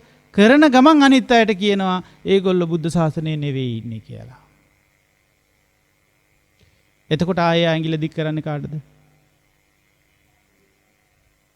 ඒ හේතුවෙන් එයත් බුද්ධ ශාසනයෙන් ගිලිහෙනවා. එහෙනම් මේක බුද්ධ ශාසනයෙන් ගිලිහුණාම ඒගොල්ලන්ට මොනවද නැතුව යන්නේ? බුද්ධ ශාසනික ප්‍රතිඵලයි නැති වෙන්නේ. මොනවද බුද්ධ ශාසනයත් තුළ කෙනෙකුට ලැබෙන ප්‍රතිඵල? සතර පායෙන් නිදහස් වීම. නේ? සකදාගාමි අනාගාමි ආදී මාර්ගඵල ටික දිනු වෙලා අරහත් ඵලයට පැමිණීම. ඒව නැහැ නේද ඉතින්? ඒව නැති වෙන්න හේතුව මොකක්ද එහෙනම්? හැමෝම පිනක් දහමක් නොකරනකම නෙවෙයි. කුසල් නොවඩනකම නෙවෙයි. හිතත් යම් කිසි මට්ටමකට පිරිසිදු කරගන්නවා. ඒ ඔක්කොමත් අස්සේ මොකද කරන්නේ? ඇඟිල්ලක් ආයිසෙනවා. ආම් බලපල්ලා මේම් බලපල්ලා කියලා ළඟම එක්කෙනාව හරි පෙන්නනවා. තේරුණාද? එතකොට දෙමාපියෝ දරුවන්ට ඇඟිලි දික් කෙරුවත්, දරුවෝ දෙමාපියන්ට ඇඟිලි දික් කෙරුවත්, ස්වාමියා බිරිඳට ඇඟිල්ල දික් කරත්, බිරිඳ ස්වාමියාට ඇඟිල්ල දික් කළත් මේ දික් කරන්නේ කාටද? දික් කළ යුතු නැට නෙවෙයි. ඕන් ඔය ඇඟිල්ල හින්දා. මොකද වෙන්නේ? බුද්ධ ශාසනයම අපිට අහිමි වෙනවා. දැන් කෙනෙක් සතර අපායේ යන්නේ නැතුව නිදහස් වෙන්න කැමති නම් මෙයයි පුරුදු කළ යුත්තේ. ඔබ අතරේ වැරදි තියෙන්න පුළුවන්. අප අතරේ වැරදි තියෙන්න පුළුවන්. වැරදි නැත්තම් අපි නිවන් දැකලා වෙන්න එපාය. වැරද්ද තියෙන්නේ බාහිර කරන්න එපා කොතනකවත්. බාහිර නිසා වැරදුනා කියන තැනට එන්න එපා. වැරද්දක් තියෙන්න පුළුවන්. අඩුවක් තියෙන්න පුළුවන්. ඒ අඩුව ලොකු පාඩුවක් වෙන්නත් පුළුවන්. ඒ අඩුව පාඩුව එක්ක රණ්ඩු කරන්න යන්න එපා. ඒක බුද්ධ ශාසනික ක්‍රමය නෙවෙයි. මොකක් හරි ආවහම අඩුපාඩුවක් ඇති වුණාම ප්‍රශ්නයක් ඇති වුණාම ප්‍රශ්න එක්ක රණ්ඩු වෙන්න එපා. ඔට්ටු වෙන්න එපා. ඔට්ටු අල්ලන්න එපා ප්‍රශ්නෙත් එක්කලා. ප්‍රශ්නේ පෙරලගෙන ඉදිරියට දුවන්න එපා කියලා මේක කියන්න තියෙන්නේ. මේකට හරි ලස්සන කතන්දරයක් මම ඔය ඒ කාලේ ඉඳලා කියලා දෙනවා. අහලා නැති අයත් ඇති. ඒ තමයි අර හාවෙකුගේ කතන්දරය අහලා තියෙනවද? හාවෙක් දවසක් නිදාගෙන හිටියා. දන්නව ඔබ මේ කතන්දරේ? පොඩි කාලේ ඉඳලා. තල් ගහක් යට කිව්වට බෙලි ගහක් යට. තල් පැලයක් යට. තල් ගහක් යට බෙලි පැලයක් යට නෙමෙයි, බෙලි ගහක් යට තල් පැලයක් තිබුණා. තල් පැලේ කොළ තියෙනවා. එතකොට තල් කොළ, ඒ තල් කොළයක් යට හාවා නිදාගෙන හිටියා. නිදාගෙන කිව්වට මේ හාවෝ නිදාගෙන හරියට කල්පනා කරනවා. මොනවද කල්පනා කරන්නේ? මේ වෙන විටත් මගේ ලෝකෙට වෙච්ච දේවල්. කොච්චරනම් ප්‍රශ්න මේ වන විටත් මගේ මේ පුංචි ලෝකෙට ඇවිල්ලා තියෙනවද? කීයක් නම් දේවල් සිද්ධ වෙලා තියෙනවද? එක එක විදිහේ පෙරලි වලට ලක් වෙලා තියෙනවා. එහෙම අර ආව කල්පනා කරනවා. කොහොමද කල්පනා කරන්නේ? මට කියලා ලොකු ලෝකයක් නැහැ. පොඩි ලෝකයක් තියෙන්නේ. ඒ පොඩි ලෝකේ මම හරි ආසයි ප්‍රශ්නයක් නැතුව ඉන්න. නමුත් ඒකටත් කොච්චරනම් ඒ හදිසියේ විවිධ දේවල් සිද්ධ වෙලා තියෙනවා. දැන් අහවට මතක් වෙනවා අර ගස් එලවෙනකොට දුවපුවා නේද? මිනිස්සු එහෙම පොඩි රද්දයක් දානකොට බය වෙලා දුවපුවා. මේව මතක් කරලා ආව කල්පනා කරනවා. කලබිච්ච තැන්. ඒ වගේ කල්පනා කරනවා ආවා මගේ ලෝකෙට ඉස්සරහට මොනවා වෙයිද දන්නේ. එහෙම කල්පනා කරන හාවෝ දැකලා නැද්ද? මේ වන විටත් කොච්චර දේවල් වලට ලක් වෙන්න වෙලා තියෙනවද? කීයක් දේවල් වලට මුහුණ දෙන්න වුණාද? ඒ වෙලාවට විච්ච කලබගෑනිත් එක්කලා ඉස්සරහට මගේ ලෝකෙට මොනවා වෙයිද දන්නේ නැහැ කියලා කල්පනා කරන හාවෝ. පොඩි නිවහනක් හදාගෙන පොඩියට ඒක යටට වෙලා ඔහොම කල්පනා කරන හාවෝ දැකලා නැද්ද? තේරෙනව නේද? හොඳට කල්පනා කරලා බැලුවොත් හම්බෙනවා. එහෙම නැත්තම් කල්පනා කරන්න අමාරු නම් කන්නඩියක් ඉස්සරහට ගියත් හම්බෙනවා. තේරුණාද? ඒ වගේ මේ හැම දැන් මේ බුදුරජාණන් වහන්සේ කියන දේ මොකද්ද කියලා තේරුම් ගන්න. ඊට පස්සේ මේ හාවා ඔහොම කල්පනා කර ඉන්නකොට දැන් නිින්දත් යනවා චුට්ටක්. ආයෙත් අර හැරෙනකොට කල්පනා කරනවා. ওই වගේ එකක් නේ අපිටත් තියෙන්නේ. පොඩ්ඩක් ඒ කල්පනාවෙන් මිදෙනවා. එතකොට මොකක් හරි ඉතින් දෙයක් එක්ක ඉන්නවා. ආයෙ අර කල්පනා වෙනවා. කොච්චර වයසට ගියත් සමහරවිට අපි මෙහෙම කල්පනා කර ඉන්නේ. ඉස්සරහට මොනවා වෙයිද දන්නේ. දැන් එන්න එක ලෙඩ වැඩි වීගෙන එනවා. නේද? එක જાතියේ ලෙඩ පැටවෙන්නයි එන්නේ. ඉස්සරහට මොන ලෙඩක් වැටෙයිද දාන්නේ නැහැ. ඒ වගේ අර ආව කල්පනා කරනවා. ඕම කල්පනා කර ඉන්නකොටම මොන පෙරලියක් වෙයිද දන්නේ නැහැ මගේ ජීවිතේ කියලා හිතනකොට දඩස් ගාලා හද්දයක් ඇහුණා. එකත් එකටම පෙරළුණා තමයි ලෝකේ කියලා මෙයා දුවන්න ගත්තා. කවුද? හාවා දැන් දුවනවා. පන්න කඩාගෙන දුවනවා. දුවන්නේ මොකක් නිසාද දැන්? මොකේට අනුවද මේ දුවන්නේ? එයාගේ හිතේ කියනවා දැන් මේ ලෝකේ පෙරළුණා කියලා. දැන් මේ දුවන්නේ මොකේට අනුවද එහෙනම්? අර පෙරලෙනවා කියලා හිතාගත්තු ලෝකේ පෙරලෙනවනේ. දැන් ලෝකේ පෙරලෙන ලෝකෙට අනුව දුවනවා දැන්. දැන් ওই කල්පනා කර හිටපු හාවියෝ කොහොම ওই පෙරලෙන ලෝකෙට අනුව දුවනවද නැද්ද? ලොකු වේගවත් ගමනක යනවද නැද්ද? දුවනවා කියන්නේ මේ වේගවත් ගමනක්. ආපහු හැරිලා බලන්න වෙලාවක්වත් නැහැ. බලන්න විදියකුත් නැහැ. මොකද මේ අනිත් අය ඔක්කොම මේ ලෝකේ ඉස්සරහට කොහෙම දුවද්දි අපි දුවන්නේ නැතුව හිටියොත් මොකද වෙන්නේ? අපිට මොනවා වෙයිද? දන්නේ නැහැ. දුවපල්ලා ඉක්මනට කියලා අර හාවා අනිත් ඒ දුවන දිහා බලන අනිත් හාවියොත් දුවන්න ගත්තා. පැටව ටිකත් ඇදගෙන දුවනවා දැන්. පැටවුන්ටත් දුවපල්ලා පුතේ කිව්වා රේස් එකේ දැන් ඒගොල්ලොත් ඇදගෙන දුවනවා. ඒ බලන්න හිටපු කැලේ හිටපු අනිත් සත්තු මොකද කරේ? අහනකොට කියනවා දැන් මේ ලොකුට විස්තරයක් කිය කියන්නේ නැහැ. ලෝකේ පෙරලෙනවා අපි දන්නේ අපි දුවනවා උඹලත් කැමති නම් දුවපල්ලා කියන දුවනවා. එතකොට ඒ හඬ ඇහෙන අය ලෝකේ පෙරලෙනවා කියන හඬ ඇහෙන අය ඒ පෙරලෙන ලෝකෙට අනුව කොටසක් දුවනවා. සමහරුන්ට ওই විස්තරය ඇහෙන්නේ නැහැ. මේ ඔක්කොම දුවද්දි දුවන්න තු ඉන්න පුළුවන්ද කියන්නකෝ. පැටව ඇදගෙන සත්තු ටික මේ එක වෙලාවම එක පැත්තකට දුවනවා නම් අපිට පුළුවන් ද නිස්සද්දව බලන් ඉන්න. පැටවුන්ටයි අපිටයි මොනව වෙයිද දන්නේ නැහැ නේද එතකොට. ඒ හින්දා මේගොල්ලන්ටත් දුවපල්ලා පුතේ කියලා දුවනවා. හැල්මේ දුවනවා දැන්. එතකොට ওই විදිහට එක සීරුවට සේරම සත්තු ಜಾති ටික දුවද්දි සිංහයෙක් ඉස්සරහට එනවා සිංහනාද කරගෙන. ඒ සිංහයාගේ නාදෙට කියනවා මොකද්ද? බුද්ධානුශාසනාව. අපේ ශාක්‍ය සිංහ තිලෝගුරු බුදුරජාණන් වහන්සේ සිංහනාදයක් කරනවා. මොකද්ද මේ සිංහනාදේ ප්‍රශ්න ටිකක් අහනවා. අර සිංහයා අහනවා කොහෙද උඹලා දුවන්නේ? දන්නේ නැහැ. ඒකට උත්තර නැහැ. කොහාට යනකන් දුවනවද? දැන් ඔයාලට උත්තර තියෙනවද බලාගන්න. කොහෙද දුවන්නේ මේ? දන්නේ. කොහාට යනකන් දුවනවද?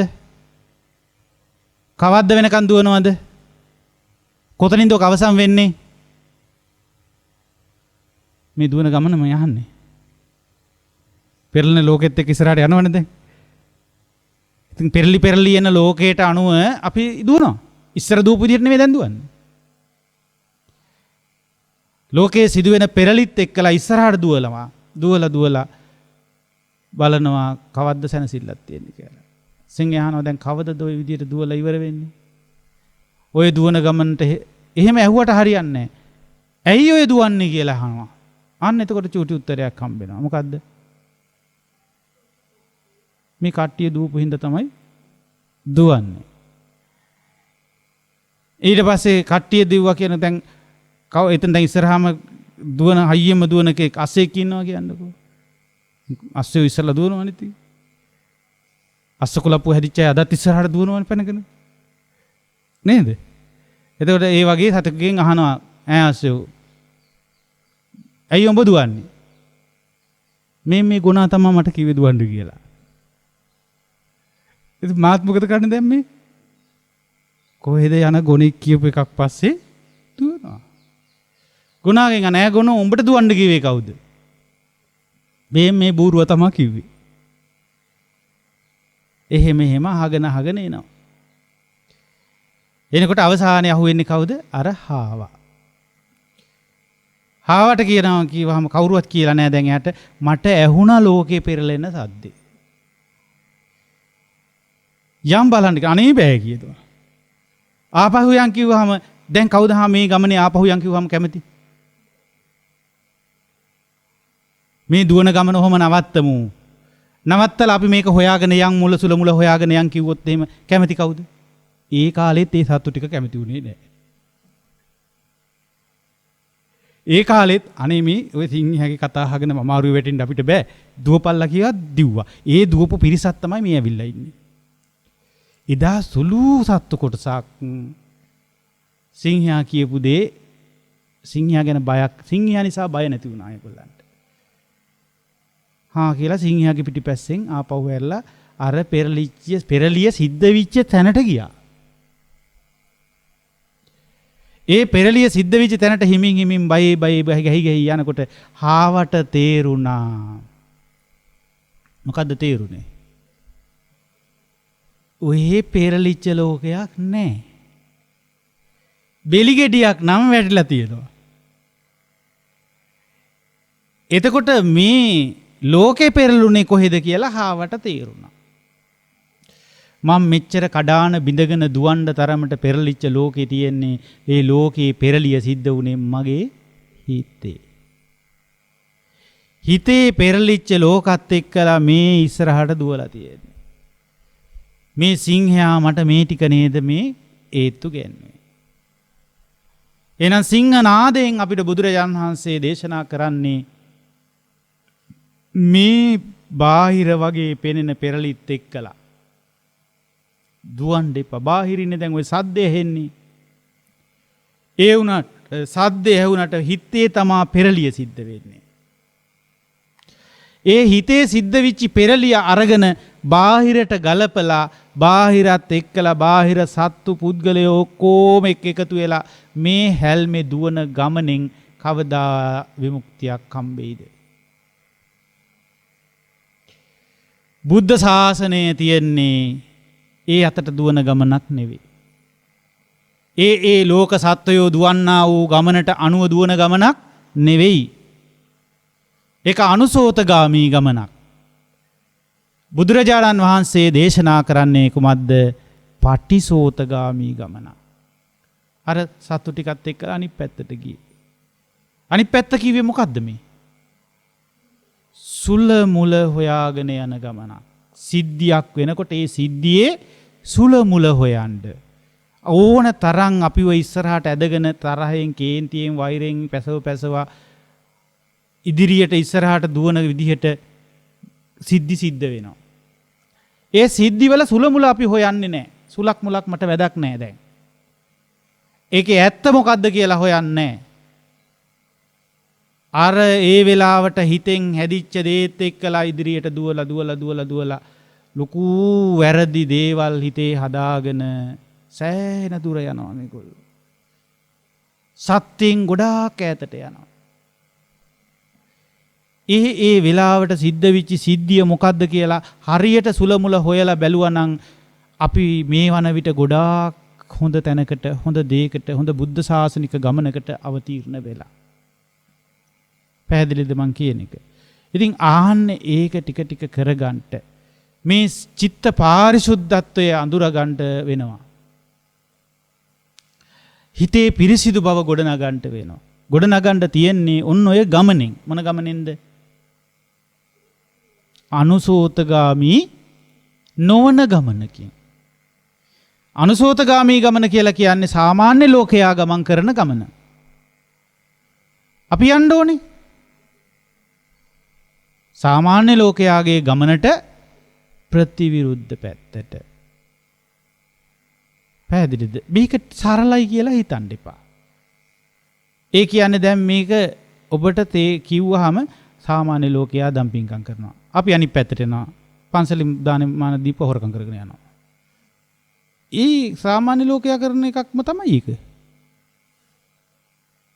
ඒක ඒ පුණ්‍යාභිසංකාර කරගන්න අයගේ අනිත් පැත්ත කියන්නේ අපුණ්‍යාභිසංකාර කරන එක නෙවෙයි. ඒක සාමාන්‍ය ලෝකයා කියන්නේ සාමාන්‍යවත් වෙන්න බැරි මිනිස්සු කරන අකුසලයක්. ඉතින් එතන අතහැරලා සාමාන්‍ය ගොඩාක් සම්මතය ලෝක ජනගහණයෙන් විශාල පිරිසක් ගත්තාම පාප අකුසල ධර්ම වලින් දියුණු වෙන පිරිසක් ඉන්නේ. පාප අකුසල ධර්මම කරන. ඒකෙන් බේරිච්ච කොටසක් ඒ ගමන යන්නේ නෑ අපි. පිනක් කුසලයක් කරගන්න ගමන් පාප අකුසල ධර්ම නොකර ඉන්නවා කියන තැනකට ආපු අය. දැන් ඒක දිහා බලලා ඒ කරන වැඩේ අනිත් පැත්ත හොයනවා කියලා ආයි අතෙන්ට ගිහින් හරියන්නේ නැහැ. මේගොල්ලොත් නොයන ගමනක්, අර ගොල්ලොත් නොයන ගමනක් අපි යන්න ඕන.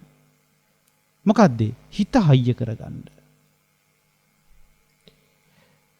හිත හයිය වෙන්නේ අපිරිසිදු සිත්තියක්ද පිරිසිදු සිත්තියක්ද? හිත පිරිසිදු නම් හිත හයියයි. තේරුණාද කියන එක? හිත පිරිසිදු නම් හිත හයියයි. හිත බලවත්. ඒ හිත බලවත් වෙන්න හිත පිරිසිදු කරන්න බය නැතුව ඉදිරිපත් වෙනවා. දැන් හිත පිරිසිදු නැති කට්ටියට රෑ වෙලා ගමනක් යන්න බයයි. හොල්මන් පේනවා. හිත පිරිසිදු මිනිස්සු බය නැහැ. ඇයි? හිතේ හොල්මන් නැහැ.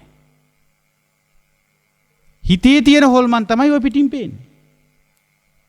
හොල්මන් කියලා කියන්නේ මොකද්ද කියලා දන්නවද? නේ? නිශ්චල නැති චංචල මනස තමයි හොල්මන. එතකොට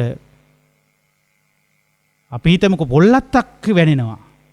ඉලුක් ගොල්ලක් තියෙනවා. ඉලුක් ගොල්ලට පොල්ලත්තක් වැටලා පොල්ලත්ත ඉලුක් ගොල්ල හුලඟට මෑවනකොට වැනෙනවා. රෑ පාන්දර කරුවලේ යන කෙනාට මොකද වෙන්නේ? හොඳ ඒව පේනවා. පහුවදා දවල් ගිහිල්ලා බලපුවම ඉලුක් ගොල්ලේ පොල්ලත්තා. ඉතින් බෝසතාණන් වහන්සේ ඒ කාලේ භයානක සද්ද ඇහිලා තියෙනවා. ජරාස් ගාල සද්ද ඇහිලා තියෙනවා. භාවනා කරගෙන ඉන්නකොට කැලේ මැද්දේ. ජරබර ගාලා විශාල සද්ද ඇහිලා තියෙනවා. උන්වහන්සේ මොකද කරලා තියෙන්නේ එතකොට? බය වෙලා පැනලා දිවි නෑ. මොකක්ද මේ සද්ද කියලා හොයලා බලනවා. ඉතින් සමහරට රෑම ගිහිල්ලා බලන්න වෙනකොට පහුවදා ගිහිල්ලා හොයලා බලනකොට මොනරෙක් දරාත්තක් කඩලා දාලා. ඒක බැලුවේ නැති වුණොත් පහුවදා ඒ සීමාවේ ඒ පළාතේ ඉන්න බයයි. ඇයි රැයට විවිධ භයානක සද්ද ඇහෙනවා කියලා එකක් පැතිරෙනවා ඒ මනසේ. පහුවදත් ඇහෙනවා එතකොට මොකක් ආරේ. ඔය මං කිව්වේ ඔය ඇහෙනවා ඔය. ඊට පස්සේ අනිත් අයත් බය ගන්නවා. බය ගන්නලා ඒ පළාතම තනිකර හොල්මන් පළාතක් බවට පත් කරනවා. එහෙම කරපුවා නැද්ද? හොයලා බැලුවා නම් මොකද්ද වෙන්නේ කියලා. ඒ වගේ අපිට බුදුරජාණන් වහන්සේ නමක් බුද්ධානුශාසනාව දේශනා කරලා තියෙන්නේ සුල මුල හොයලා බලා ගන්නට. ඉතින් මේක පින්වතුනි සරල වූ සිද්ධියක් නෙවෙයි. මේක ටිකක් ගැඹුරු ගාම්භීර වැඩ කටයුත්තක්. ඒ වැඩ කටයුත්තට අවතීර්ණ වෙද්දී අපිට සරල ප්‍රවේශයක් ගන්න තමයි පාපස්සකරණය දේශනා කරන්නේ. කුසලයේ උපසම්පදාව දේශනා කරන්නේ. පිනේ කුසලයේ උපසම්පදාව. දැන් අපි මේවා දන්නේ නැති නිසා අපි පින් එක්කයි කුසල් එක්කයි ත්‍රණ්ඩු වෙනවා. කොටසක් කියනවා පින් කියන්නේ කුසල් නෙවෙයි. තව කොටසක් කියනවා කුසල් කියන්නේ පින් නෙවෙයි. ඒවා එකිනෙකට වෙනස් කියනවා. තව කොටසක් කියනවා පිනුයි කුසලුයි දෙකම එකයි කියනවා. දැන් බෙදෙන්න පුළුවන් නේද හොඳ බෙදීමකට? ලංකාවටම බෙදෙන්න බැරිද දැන්? ලංකාවම බෙදිලා ඉන්නේ දැන්. එක කණ්ඩායමක්ම කියනවා පින් කුසල් දෙකක් කියලා. එතකොට අපි බුදුහාමුදුරන්ගේ බණ නෙමෙයි ඊට පස්සේ අහන්නේ. ඒ මතය අහනවා විශාල පිරිස. තව කොටසක් ආයි කියන පිනයි කුසලයයි දෙකම එකයි කියනවා. කිව්වම ඒ බණ අහනවා කට්ටියක්. ආයි බුදුහාමුදුරන්ගේ බණ නෙවෙයි අහන්නේ. පින සහ කුසලය මොකක් වුණත් මේක මොකටද දේශනා කළේ? හිත පිරිසිදු කරන්න. කාගේ හිතද? ඉතින් දෙකම උදව් කරගෙන හිත පිරිසිදු කරගත්තාම හොඳ නැද්ද? ඒකද අපි කරන්න ඕනේ. මේ අය තේරුම් ගන්න නැහැ මේ පින කුසලෙ මොකද්ද කියලා දෙන්න ඕනේ ගිහිල්ලා. එතකොට ඒකට ගියාම දැන් ওই බුද්ධ දේශනා අපි හදාarලත් නෙවෙයි ඔක්කොම. බුද්ධ දේශනා කියවම ත්‍රිපිටක ධර්මයක්ම තියෙනවනේ. ඒක හදාarලා බලපු සමහර බොහෝ වියත් ස්වාමින් වහන්සේලාම ප්‍රකාශ කරනවා පිනයි කුසලයයි එකයි කියලා. එතකොට උන්වහන්සේලාට වැරදිලා කියන්න වෙනවනේ අපිට. පිනයි කුසලයයි දෙකක් කිව්වහම ඒත් දේශනා හොඳට හදාරපු උත්තම ස්වාමීන් වහන්සේලා කියනවා ඒක. එතකොට උන්වහන්සේලාට කරහන්න වෙනවනේ. ওই දෙකම හොඳට හොයලා බලන්න පුළුවන් වුණා නම් තමන්ගේ ජීවිත අභ්‍යන්තරයේ තුලින් පිනක් කළත් කුසලයක් කළත් දෙකෙන්ම සිද්ධ වෙන්නේ හිත පිරිසිදු වෙන එක නෙවෙයිද? ඈ? පින් කරද්දී හිත නරක වෙනවද? නෑ. කුසල් වඩද්දී හිත නරක වෙනවද? නෑ. ඒ ওই දෙකේම සිද්ධ වෙන්නේ මොකද්ද? එතකොට සිතේ ගොඩ නැගෙන්නා වූ පිරිසිදු බව නෙවෙයිද පින කියන්නේ? කුසල් කරනවා කියලා මොකද්ද කරන්නේ? හිත අකුසල් වලින් අපිරිසිදු වෙන එක නෙවෙයිද නවත්තන්නේ? එතකොට බුද්ධ ශාසනය කියන්නේ මොකද්ද? සිත පිරිසිදු කරන එක නෙවෙයිද? ඒකට ක්‍රමානුකූල පියවරවල් ඔස්සේනේ පියවර දෙකක් නේද ඒක? අකුසල් නොකර සිටිනකොටම කුසල් වෙනවා ඒවා. පව් නොකර සිටිනවා. විශේෂයෙන් පුණ්‍ය කුසලයක් කරනකොට පින කරනකොට මේක කුසලයකට හරව ගන්න පුළුවන්කම තියෙනවා. ඒවා පින් කුසල් වෙන්නේ බොහොම පුංචි දේවල් වලින්. ඒවා මහා මේ වෙන්නම දේවල් නෙමෙයි. එක තැන එකට වැඩෙන ධර්ම බවට පත් කරන්න තියෙන්නේ පුංචි දෙයක්. ඒ සුළු අවබෝධයක් ඇති කරගන්න ඕනේ ගැන. මම මේ රහස කියලා දෙන්නයි හදන්නේ. මොකද්ද මේ සුළු අවබෝධය කියලා? හැබැයි සුළු පටු නෑ ඒ අවබෝධය. පොඩි දෙයක් තමයි. නමුත් සුළු පටු නෑ. සතර අපායක කොච්චර සත්වය දුක් විඳිනවද මේ වෙනකොට? ඒ ඔක්කොටම ඒ සුළු අවබෝධය ගන්න බැරි වුණා. ඒ නිසා ඒක සුළුපටු නෑ. මොකද්ද මේ? කොච්චර කිව්වත් කොච්චර ඇහුවත් පැටලිලා යන කතාවක් මේ.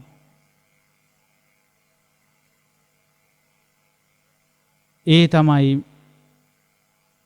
අපි ඉගෙනගත යුතුම පළවෙනියම මේ ලෝකයේ තේරුම් ගත යුතු කතාව. බුද්ධ ශාසනයක් උදෙසා බුද්ධ ශාසනයක උරුමයන් තමන්ගේ ජීවිතයේ එක්ක ගලප ගන්න කැමති සියලු කෙනා තේරුම් ගත යුතු ප්‍රධානම වැදගත්ම කතාව මෙයයි. ඒ තමයි මේ සමස්ත ලෝකයේ හැම අර්බුදයක්ම බාහිර තියෙනව නෙවෙයි. මේ ලෝකයේ සියලුම ප්‍රශ්න අර්බුද බාහිර තියෙන දේවල් විදිහට බලනවන්නේ අපි. ඒ හැම එකක්ම තමන්ගේ හිතෙන් තමන්ගේ පැත්තෙන් හැදිච්ච දෙයක්. තේරුණාද කියන එක? එතකොට ඔබ මේ ප්‍රදේශයේ ඉපදිලා ඔබ මේ තැනකට ඇවිල්ලා තියෙන්නේ ඔබේ පැත්තෙන් කර කියාගත්තු දෙයක ප්‍රතිඵලයක්. ඔබ අද යම් වෘත්තියක යම් තැනක ඉන්නවා නම් බාහිරින් ඔබේ ඔළුවට ගෙනත් තියපු තනතුරක් නෙවෙයි ඒක. ඔබ විසින් සපිරු ඔබ විසින් දැන ඉගෙන ගත්තු ඔබ විසින් ගොඩනගාගත්තු අධ්‍යාපනයකට ඔබ විසින් ගොඩනගාගත්තු සුදුසුකමකට ලැබිච්චි තනතුරක් ඔය වෘත්තිය. ඒක පිළිගන්න බැරිද? පුළුවන්ද බැරිද? අපිට ගොවිතැන වෙන්න කියන්නකො උරුම වෙලා තියෙන්නේ, ලැබිලා තියෙන්නේ. මේක බාහිර සමාජයෙන් අපිට දීපු එකක් නෙවෙයි. ඒක අපි කුඩා කාලේ ඉඳලා හදාගත්තු සුදුසුකම් මත අපේ ජීවිතේ අපි ගොඩනගාගත්තු සුදුසුකමක් මත හැදිච්ච දෙයක්ද නැද්ද? ඕක අනිවාර්යයෙන්ම අපි තේරුම් ගන්න ඕනේ. ළමා කාලේ ළමයි තේරුම් ගන්න ඕනේ කොහෙන්වත් බාහිරින් අපේ ඔළුවට ගෙනත් දෙන දෙයකට වඩා විශ්වාසයෙන් වැඩ කරන්න පුරුදු වෙන්න ඕනේ. තමාගේ ජීවිතය ගොඩනගා ගැනීමේ බල ශක්තිය තියෙන්නේ කා තුලද? තමන් තුල. ඕක අපේ පරණ මිනිස්සු සෑහෙන්න තේරුම් අරන් හිටියා. පරණ මුතුන් මිත්තු සෑහෙන්න ඕක තේරුම් අරන් හිටියා. ඒ නිසා ඒගොල්ලෝ කාට හරි හරියනකොට මෙයා කරනකොටත් ඒක ඒ මිනිස්සෙන්ගේ පින ළමයෝ කියලා කියනවා. ඒවට ඉරිසියාකම් කරන්න, එකට එක කරන්න, ඒව දිහා බලලා එහෙම හිත අසතුටු කරගන්න යන්නේ නැහැ. සතුටු වෙනවා. අපිත් පුළුවන් හැටියට ඒ තැනට එන්න නම් අපි තුල පින ගොඩනගා ගන්න ඕනේ. කුසල් වඩන්න ඕනේ. එහෙනම් මේ හැම ප්‍රතිඵලයක්ම ලැබෙන්නේ කාගේ සුදුසුකම මතද? තමන්ගේ හිතේ ගොඩනගන්නා වූ පාප ධර්ම ගොඩනගන මිනිසුන්ට පාපිෂ්ඨ දේවල් හිරගෙවල් හැදිලා එනවා. ඒ හිරගෙවල් වල විවිධ දඬුවම් අනපනත් වලට යටත් වෙන්න වෙනවා. ඊට පස්සේ ඒවට ගිහිල්ලා කෑ ගහනවා අරගොල්ලෝ වැරදි මේගොල්ලෝ වැරදි එතන හරි නෑ මෙතන හරි නෑ. මෙතෙන්ට එන්න සිද්ධ වුණේ කාගේ වරදින්ද කියලා හදාගන්නේ නෑ. ඒක මේ ජීවිතේ වරදක් වෙන්නත් පුළුවන්. ගිය ජීවිතේ වරදක් වෙන්නත් පුළුවන්. ඒ වගේ අපි මොනවා හරි තැනකට අදපත් වෙලා ඉන්නවා නම් ඒ පත්වීමේ ඔබට ලැබුණු පත්වීම ඒක තමයි. පත්වීම කිව්වම ඔබ හිතන්නේ මේ රජේ රස්සාවක්ම කියන එක. අපි ගෙදරක යම් තැනකටපත් වෙලා ඉන්නවනේ අම්මා කියන තැනටපත් වෙලා නැද්ද? එතකොට දරුවෝ ලැබිලා ඔබට. එතකොට ගෙදර කුස්සියේ සම්බන්ධ සියලු බලධාරීත්වය ලැබිලා නේ? ඒවා ඔක්කොම ලැබුණේ ඔබේ සුදුසුකම් මත නෙවෙයිද? බලන්නකෝ සුදුසුකම් පොඩි කාලේ ඉඳලා චූටි ළමයි කාලේ ඒගොල්ලෝ උයන් ඉගෙන ගන්නවා, ඌවට ආස කරනවා. ඉතින් ඔය ආස කරපුවාට ලැබිච්ච දේවල්. රෙදි මහනවා, ඇඳුම් කෑලි එකතු කරලා මහනවා, බෝනින් කන්ට අඳනවා. ඔය කරලා බලන්නේ මොකද්ද? අර සුදුසුකම හදා ගන්නවා. ලොකු වෙනකොට දරුවෝ හදන්න, ඇඳුම් මහන්න. මම මේ සරල දෙයක් කියන්නේ. ඒ වගේ හිත ඇතුලේ හදන දේවල් තමයි අපිට බාහිරින් ඔය මුණ ගැහෙන්නේ. මේ කතාව හරියට තේරුම් අරගෙන ඉවර වෙනකොට ඒකාන්තයි කෙනෙක් සෝතාපට්ටි ඵලයට එනවා. හැබැයි මේ චුට්ට අහනකොට ඒක වෙනව නෙමෙයි. ඔබ ඒ පාර ඔස්සේ එන්න ඕනේ වැඩේට. ඔතනින් ආරම්භ කරන්න පුළුවන්. මේ හැම වෙලාවෙම අපිට බාහිර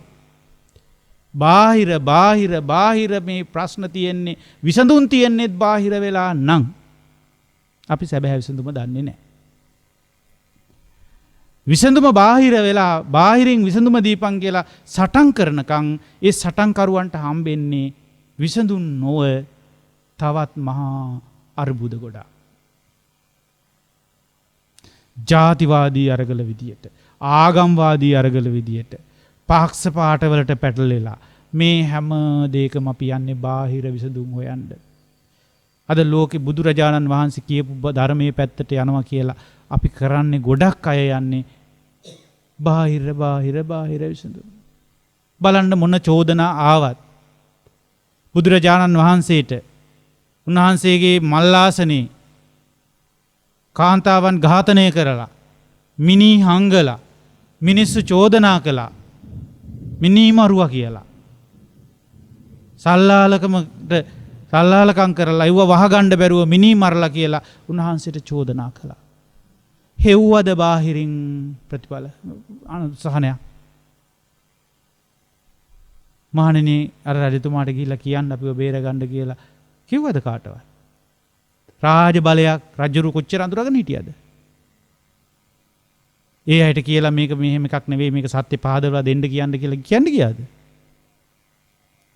සොකීය චිත්තසංතානයේ තියෙන පරම පාරිශුද්ධත්වයේ තුල උන්වහන්සේලා බයටපත් වෙන්නේ නැතුව ඉන්න පුළුවන් වුණා.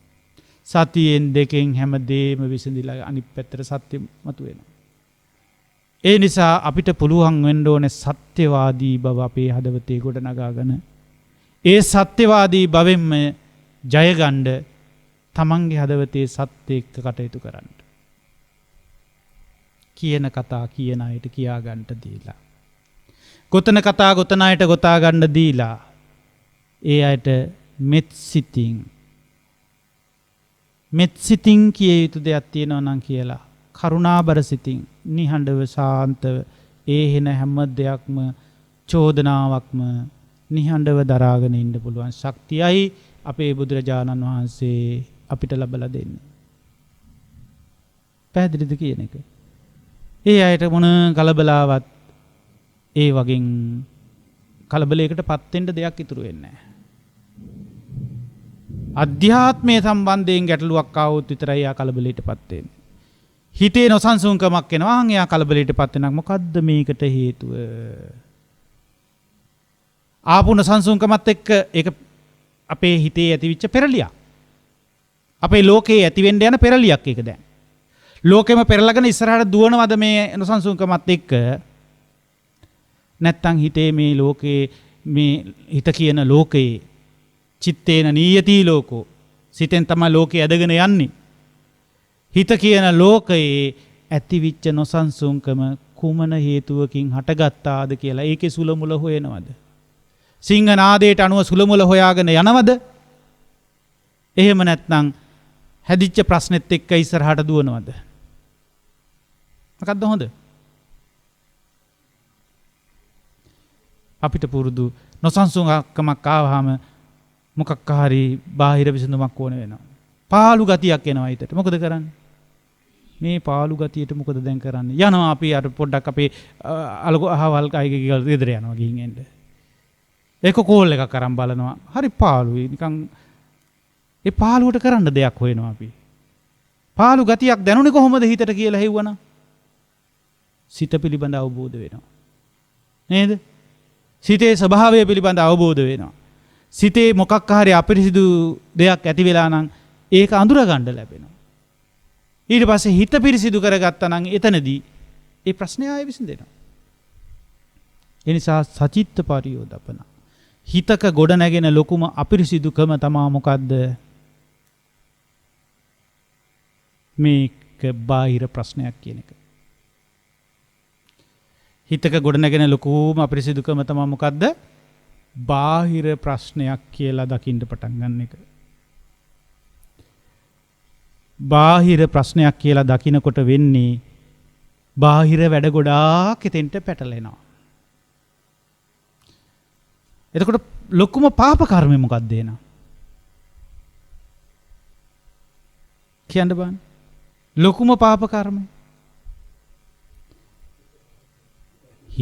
හිතේ හැදෙන දෙයක් බාහිරට ගැට ගහනවනේ ගිහිල්ලා. තේරුණාද කියන එක?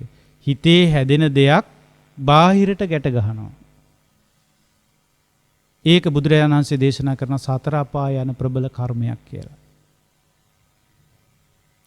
ඇයි ප්‍රශ්නේ හැදිච්ච තැන දන්නේ නැහැ යාලා. ප්‍රශ්නේ තියෙන්නේ කොතනද කියලා දන්නේ නැහැ. සුලමුල හොයලා නැහැ. ප්‍රශ්නේ හිතේ තියාගෙන බාහිර පිළිබඳ සැක සංකා ඇති කරගන්නවද, චෝදනා ඇති කරනවද, විවිධ දේවල් බාහිරට කරන්න උත්සාහ කරනකොට බලන්න හටගන්නේ පින්ද කුසල්ද කියලා.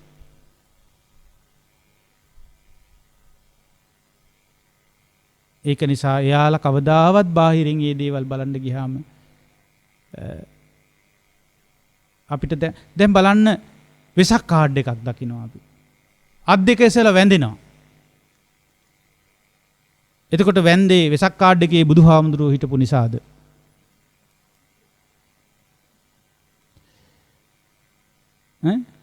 වෙසක් කාඩ් ලොකු වෙසක් කාඩ් එකක් තියෙනවා. දැක්ක ගමන් අපි මොකද කරන්නේ? අත් දෙක ඔසවලා වඳිනවා. එතකොට වෙසක් කාඩ් එකේ බුදුරජාණන් වහන්සේ හිටියාද?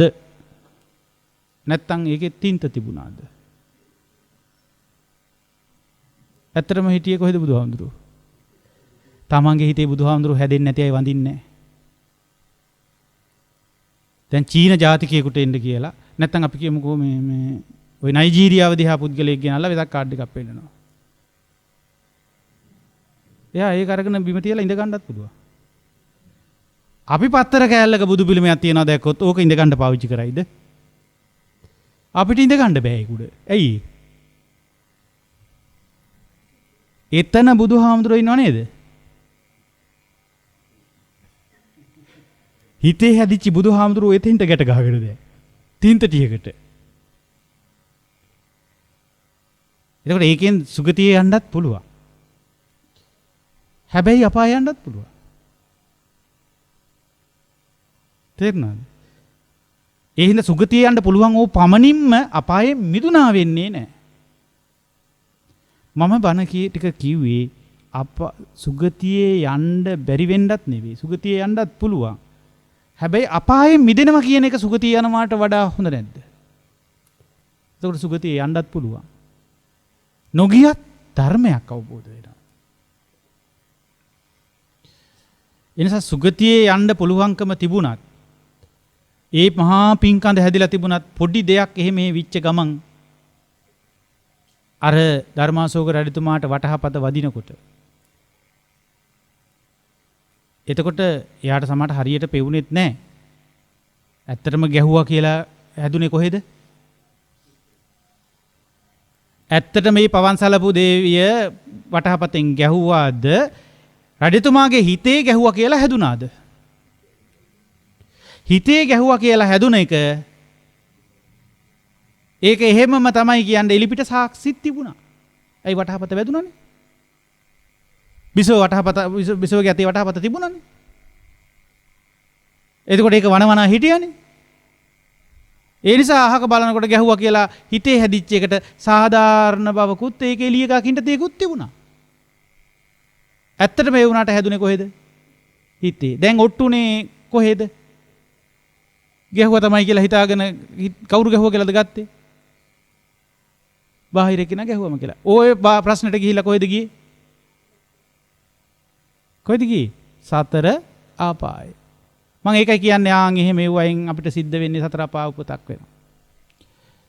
ඉතින් සතර ආපාය උපතෙන් නිදහස් වෙන්න නම් මොකද කරන්න ඕනේ? මොකද්ද අපි කරන්න ඕනේ?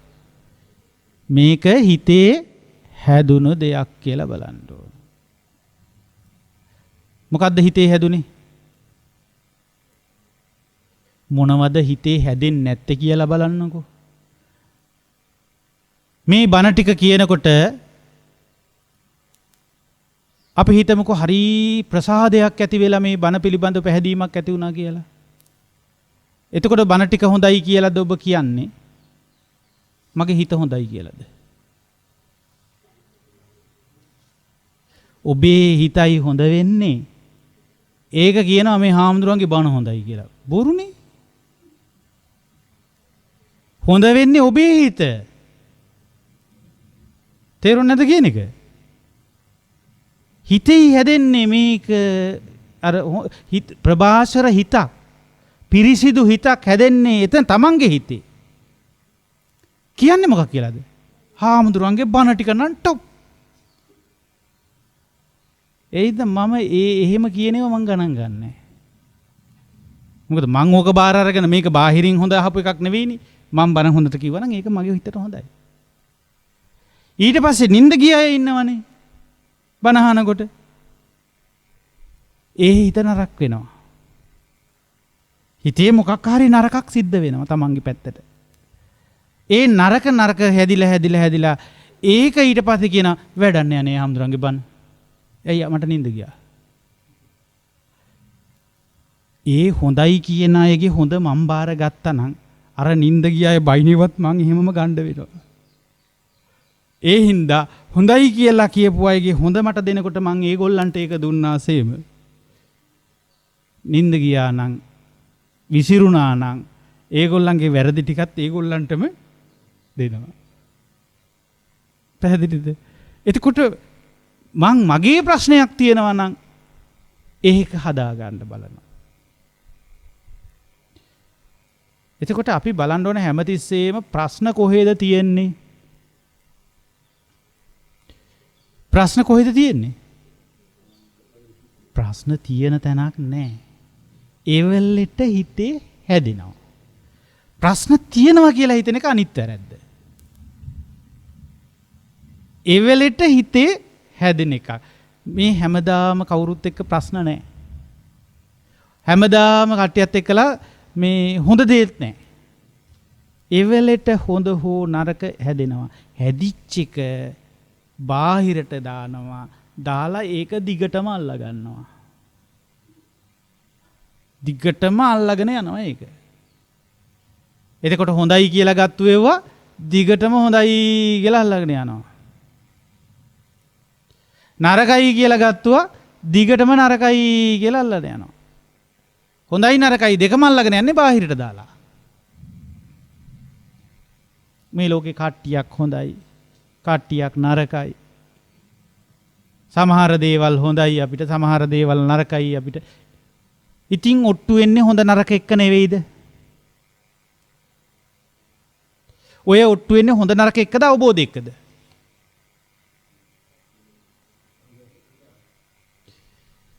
හොඳ නරක දෙක හොඳට තේරෙන තැනකට එනකොට හිත පිරිසිදු වුණාම කවුරු හොඳ වුණත් අපිට අවුලක් නැහැ. කවුරු නරක වුණත් අපිට ප්‍රශ්නයක් නැහැ. මොකද අපි ගාව එකෙන් මුල් කරගෙන ප්‍රශ්න හැදෙන්නේ නැහැ. එහෙම තැනකට එන්න ඔබ කැමති නැද්ද? කවුරු හොඳ වුණත් ඒ හොඳ එක්කෙනා එක්ක ප්‍රශ්න හැදෙන්නෙත් නැහැ. අපිට ඇවිල්ලා තිත්ත කුණු හරපෙන් කවුරු හරි බනිනවා. ඒ එක්ක ප්‍රශ්න හැදෙන්නෙත් නැහැ. එහෙම වෙන්න තියෙනවා නම් හොඳ නැද්ද? ගේ ඉස්සරහට ඇවිල්ලා කවුරු හරි හොඳටම බැනගෙන යනවා. අපිත් අහගෙන ඉන්නවා. පැයක් බනිනවා. චුට්ටක් පොඩි අඩුවක් වෙනකොට දැන් මහන්සි ඇති නේද මහත්තයාට? අපි තේ එකක් බීලා බනිමුද? කියලා එයාට එන්නකෝ කියලා තේ එක බීලා දැන් තේ එකක් බිවනේ දැන් තව ටිකක් බනින්න. පුළුවන් වේද අපිට එහෙම කියන්න? ඒක එහෙම කියන්න බැරි එයාගේ හිත හොඳ නැති නිසාද අපේ හිත හොඳ නැති නිසාද? එක දවසක් කොහොම කෙරුවා ආයි ජීවිතේට ওই මිනිස්සයා බනින්න දෙන්නේ නැහැ.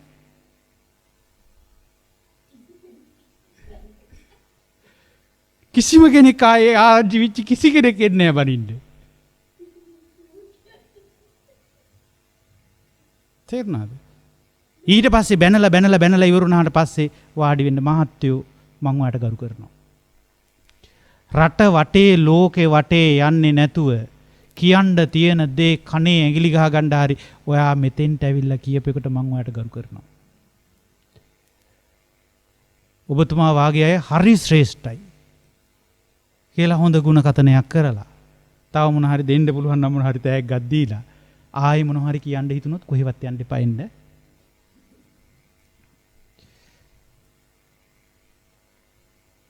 තේරෙනවද? ඔයා බීලා හිටියත් පුදුම සිහියකින් ඉබන්නේ කියලා අපිට එහෙම බෑනේ කරගන්න. ඒ අපේ හිත හොඳ හින්දානේ. ඒ මනුස්සයාට කලින් අපේ හිත සවුත් වෙලා නරක වෙලා. ඒ නිසා කරන කෙනෙකුට චෝදනා කරගන්න අරින්න. කියන කෙනෙකුට චෝදනා කරගන්න. මොකද ඒක අපි විඳවන්නේ නැහැ. ඒක අපි සසරේ අරන් යන්නේ නැහැ. ඒකට දඬුවම් අපිට එන්නේ නැහැ. ඔය කරන කියන චෝදනාවලට ඒගොල්ලෝම අරන් යනවා. ඉතින් එපා කිව්වට අහන්න නැත්නම් මං ගෙනියන්න ඕනේ කියලා ගන්නව නම් මොනව කරන්නද? කරටම ගන්නවද? අපි කියනවා ඉතින් පොඩ්ඩක් දැන් ධර්මයෙන් කියනවා ඔය තමන් යමක් කරගත්තොත් ඒක තමන්ට විපාක වෙනවා. ඒ නිසා බුරුවට මේ එහෙම කියන්න ගද්දි කෝප වෙනවා නම් එහෙනම් කරට ගන්න අරන් ගිහින් බලන්න කියලා නිස්සද්ද වෙන්න.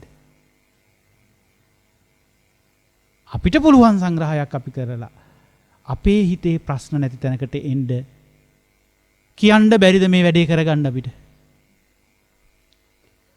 මේ බැරිකමද තියෙන්නේ ඌමනාවක් නැතිකමද තියෙන්නේ? අපේ ශ්‍රේෂ්ඨතම වූ ශාස්ත්‍රුන් වහන්සේ අපිට ඒ තැනට අනුශාසනා කරලා නැහැ කියලාද කියන්නේ? ඒ අනුශාසනාවට බුද්ධ ශාසනය කියාගන්න බැරිද? අපි වෙන ඒවට බුද්ධ ශාසන කියන්න ගිහිල්ලා මේක බුද්ධ ශාසනය කියලා අමතක වෙලා දැන්. සියලු පාප අකුසල ධර්ම හදවතේ හිතේ ගොඩනැගෙන දෙයක්. ඒක නොකර ඉන්න ඕනේ. සියලු පුණ්‍ය ධර්ම කුසල ධර්ම හදවතේ ගොඩනගන්න ඕන දෙයක්. ඒක උපද්දවන්න ඕනේ. අපේ හදවතම අපේ හිතම පිරිසිදු කරගන්න ඕනේ. ඒ පාරිශුද්ධත්වයේ තුල චංචල වීම නැහැ. නිශ්චල බවක් ඇති වෙනවා. කම්පන නැහැ. අකම්පිත බවකටපත් වෙනවා. ඒකයි බුදුරජාණන් වහන්සේ දේශනා කරන්නේ අකුප්පා මේ චේතෝ විමුක්ති. මාගේ මේ චිත්ත විමුක්තිය අකුප්පයයි. කෝප්‍ය වෙන්නේ නැහැ. කම්පණයකටපත් වෙන්නේ නැහැ. අන්න එතකොට ලෝක ධර්මතා මොනවා කරකිලා පෙරෙල්ලාවත් අෂ්ටලෝක ධර්මයේ ඉදිරියේදී අකම්පිත සිත. පුට්ටස්ස ලෝක ධම්මේහි චිත්තං යස්ස නකම්පති අශෝකං විරජං කේමං ඒතම් මංගල මුත්තම. ඒ නිසා ආන්නේ උත්තරීතර ධර්මතාවයට හිත තියන්න. එය බුද්ධ ශාසනයයි. එතකොට අපි කවුරු කොහේ පින්කමක් කරත් සාදු සාදු කියලා හිත සතුටු කරගන්නේ කවුද? තමන් කරගන්න ඕන දෙයක්. ඕකට දොස් කරස් කියන්න ගියොත් සවුත් වෙන්නේ කාගේ හිතද? අනේ උන්දලා කරන පින්. අපි කරා නම් ඔන්න පින්. ඔය මිනිස්සු මොන පින්ද? එහෙම කියන්න එපා. එහෙම හිතනවා කියන්නේ මෙතන සවුත්තුයි. කොයිද සවුත්තුව තියෙන්නේ? තමන් නිකාන් සවුත් වෙනවා බුද්ධ ශාසනය තුල. ඒ නිසා අපිට හරි සතුටක් දැනෙන්න ඕනේ. බුදු සසුන කියන්නේ අපිට උරුම කරගන්න ලැබිච්ච මහානීය සම්පතයි. මහානීයම දායාදයයි. බලන්න රාහුල පුංචි පුතණුවන්ට දෙන්න තියෙන හොඳම දායාදය කියලා දුන්නේ මොකද්ද? බුද්ධ ශාසනික උරුමයයි. එහෙනම් රාහුල පුතා වගේ අපිත් පුංචි දරුවෝ වගේ මේකේ. පොඩි දරුවෝ වගේ අත දරුවෝ වගේ අපි තව මේකේ හැසිරෙන්නේ. එහෙනම් ඒ රාහුල පොඩි පුතාට බුදුහාමුදුරුවෝ බුදු පියාණන් වහන්සේ ලබා දුන්න උත්තම දායාදය තමයි සම්බුද්ධ ශාසනික උරුමය. නැන්සේ අපිටත් දෑත් දිගු කරන්නේ මේ බුද්ධ ශාසනයට පැමිණෙන්න. පාපේ අකුසලයේ ධර්මයේ නොකරන්ට කුසලය උපද්දවන්ට චිත්ත පාරිශුද්ධත්වයේ ගොඩනගන්නට. එයයි සම්මා සම්බුදුවරුන්ගේ අනුශාසනාව. එයයි සබ්බ පාපස්ස අකරණං කුසලස්ස උපසම්පදා සචිත්ත පරියෝදපනං ඒතං බුද්ධානුශාසනං. එක බුදුවරයෙකුගේ නෙවෙයි සියලු බුදුවරයන් වහන්සේලාගේ අනුශාසනාවයයි. එනම් බුදු පසේ බුදු මහරහතුන් වහන්සේලා පසුපස යන ශ්‍රාවක පින්වතුනේ ශ්‍රාවක දූපුතුනේ ඔබේ මග ඔබ අඳුනා ගන්නට ඕනේ. අපේ මග අපි අඳුනා ගනිමු. අපි මේ බුදු පසේ බුදු මහරහතුන්ගේ මග අනුව යන්නට අදිටන් කරගනිමු. ඉතින් අද දවසේ මේ සම්බුද්ධ ශාසනය පිළිබඳව මේ උතුම් ධර්මානුශාසනාව තුළ ඔබට මහත් වූ පුණ්‍ය ධර්මයක් කුසල ධර්මයක් රැස් කර ගන්නට ලැබුණා. ඒ පුණ්‍ය ධර්මයේ කුසල ධර්මයේ ඔස්සේ තමන්ගේ චිත්ත සංතානය මෙහෙයවමින් සියලු ප්‍රශ්න පැත්තකින් පසෙකලා සිතේ පරම පාරිශුද්ධත්වයේ ගොඩ නගාගෙන ඉදිරියට යන ගමනට ඔබට තුනුරුවනේ අනන්ත ගුණ බලයේ ආශිර්වාදය සැලසේවා කියලා ප්‍රාර්ථනා කරනවා. ඉතින් අද දවසේ මේ උතුම් පුණ්‍ය කුසල ධර්මය සිදු කරන්නට මේ ධර්ම දාණයට මූලික දායකත්වයේ සලසලා තමන්ගේ නිවසට ස්වාමින් වහන්සේ වඩම්මවාගෙන මේ උතුම් ධර්ම දාණය සිදු කරන්නට කටයුතු කරනු ලැබුවේ පුංචි විලත්තව කොළඹවත්ත පදිංචි විශ්‍රාමලත් විදුහල්පති තුමන් වන හෙන්රී සමරනායක මහත්මයා සහ විශ්‍රාමලත් ලීලා රාජපක්ෂ මහත්මිය සමග ඒ පවුලේ සියලු දෙනා විසින් ඒ වගේම බලාපොරොත්තු වෙනවා මේ සියලුම පුණ්‍ය කුසල ධර්මයන් මේ පින්වත් හැම දෙනාට මුතුන් ධර්ම දාණය සිදු කරගන්නට මේ මඟ සැලසුනේ එදා මෙදා තුර මේ ජීවිත කාල පරිච්ඡේදය තුල ධර්මානුකූලභාවය මේ හදවත් වලට කාවැද්දු ලංකාවාසී ලෝකවාසී සියලුම ගෞරවනීය මහා සංඝරුවන ඇසුරු කරගෙන මේ පින්වතුන්ගේ පැහැදීම අනුව කටයුතු කිරීම නිසා.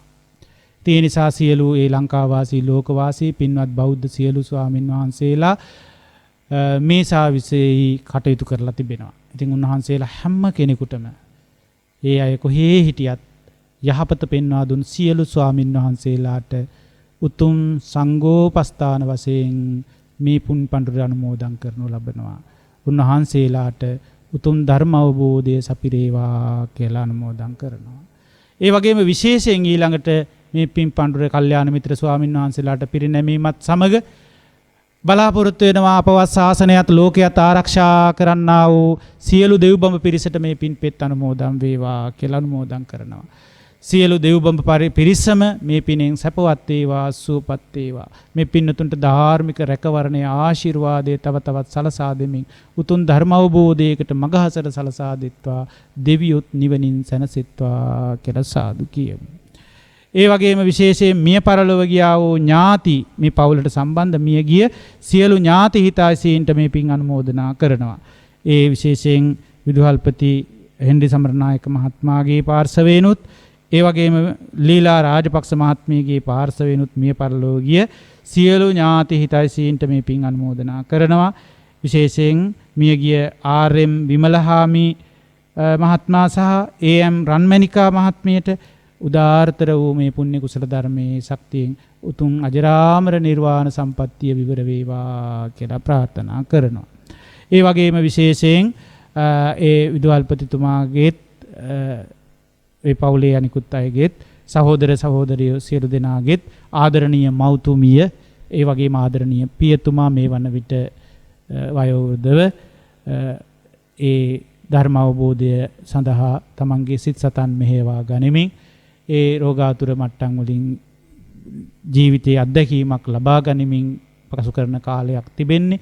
ඉතින් ඒ අයට තව තවත් සීල සම්පත්තියේ ගුණ සම්පත්තියේ පිහිටා මේ ධර්මය අවබෝධ කරගන්නට ප්‍රධාන වශයෙන් මේ පින හේතු වාසනා වේවා කියලා ප්‍රාර්ථනා කරනවා.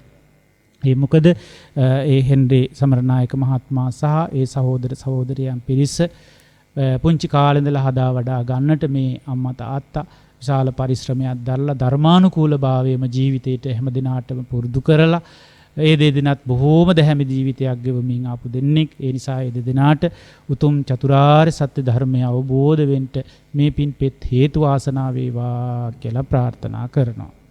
ඒ වගේම මේ මදිපළගේ ආදරණීය දරුවන් රුසියාවේ උසස් අධ්‍යාපනය හදාරන සෙහන් සමරනායක පුතණුවන්ටද හිරාන් සමරනායක පුතුණුවන්ටද ඒ වගේම සහනී දියණියටද ඇතුළු සියලු නිවසේ හැමදෙනාටම මේ පින් අනුමෝදන් කරනවා දරුවන් හැටියට ඒ අයගේ සියලු ජීවන කටයුතු සාර්ථක වේවා සිතුම් පැතුම් සඵල වේවා උතුම් ධර්ම අවබෝධය ලැබමින් මේ සම්බුද්ධ ශාසනයට ඇතුල් වෙන්න ශක්තිය ලැබේවා කියලා සාදු කියමු. ඒ වගේම පවුලේ විශේෂයෙන් මේ අයගේ සහෝදර සහෝදරයන්ට දෙපාර්ශවයටම සහසම්බන්ධ ඒ සහෝදර සහෝදර පිරිසට මේ පින් අනුමෝදන් වෙලා ඒ අයගේ නිදුක් නිරෝගී සුවපත් භාවයට මේ පින් පෙත් හේතු වේවා. චිර ජීවනයේ සැලසේවා. උතුම් ධර්ම අවබෝධය ලබන්නට සියලු දෙනාට මේ පින් හේතු වාසනා වේවා කියලා සාදු කියමු. ඒ වගේම මේ පින්කමට පමණක් නොව නිරන්තරයෙන් කරන යහපත් කටයුතුත් එක්ක සමගාමීව සම්බන්ධ වන සියලුම අසල්වාසී හිත මිත්‍රාදී සියලු දෙනාටත් මේ පින් අනුමෝදන් කරනවා. ඒ අයත් නම් වශයෙන් නොකී වටේ සියලු දෙනාගේම ජීවිත ගමනට උදාර පුණ්‍ය කුසල ධර්මයක් බවට මේපත් වේවා. ඒ අයගේ ජීවිත ගමන යහපත් වේවා, සැපවත් වේවා, උතුම් නිවන් මගම විවර වේවා කියලා සාදු කියමු. ඒ වගේම විශේෂයෙන් බලාපොරොත්තු වෙනවා අපි ඒ හැමදෙනාම ධර්මයේ ශ්‍රවණය කරා වූ ඔබ අප හැමදෙනාම ලංකාවාසී ලෝකවාසී සියලුම දෙනා එකතු පාදා වෙලා ඒ පින්වත් හෙන්රි සමරනායක මහත්මයාටද ලීලා රාජපක්ෂ මහත්මියටද ඇතුළු පවුලේ සෑම සියලු දෙනාටම ප්‍රාර්ථනා කරමු. ඊ타ත්ම ඉක්මනින් උතුම් චතුරාර්ය සත්‍ය ධර්මය අවබෝධ කර ගන්නට මේ සම්බුද්ධ ශාසනයේ අද දවසේ දේශනා කොට වදාළ ඒ ධර්මයේ මූලික කරගෙන මූලික හරය බවට ඒපත් කරගෙන ජීවන ගමන සැලසුම් කරගනිමින් උතුම් ධර්ම අවබෝධයෙන් පිරෙන්නට අවශ්‍ය සියලු කුසල ශක්තිය සම්පාදනය වේවා කියලා සාදු කියමු. හොඳයි හැමදෙනාටම ලංකාවාසී ලෝකවාසී ඔබ හැමදෙනාගේ ධර්ම ශ්‍රවණය සිදු කරන සියලු දෙනාගේ උතුම් චතුරාර්ය සත්‍ය අවබෝධයම වැඩේවා කියලා මෙත් සිතින් ප්‍රාර්ථනා කරනවා. හැමදෙනාටම තෙරුවන් සරණයි.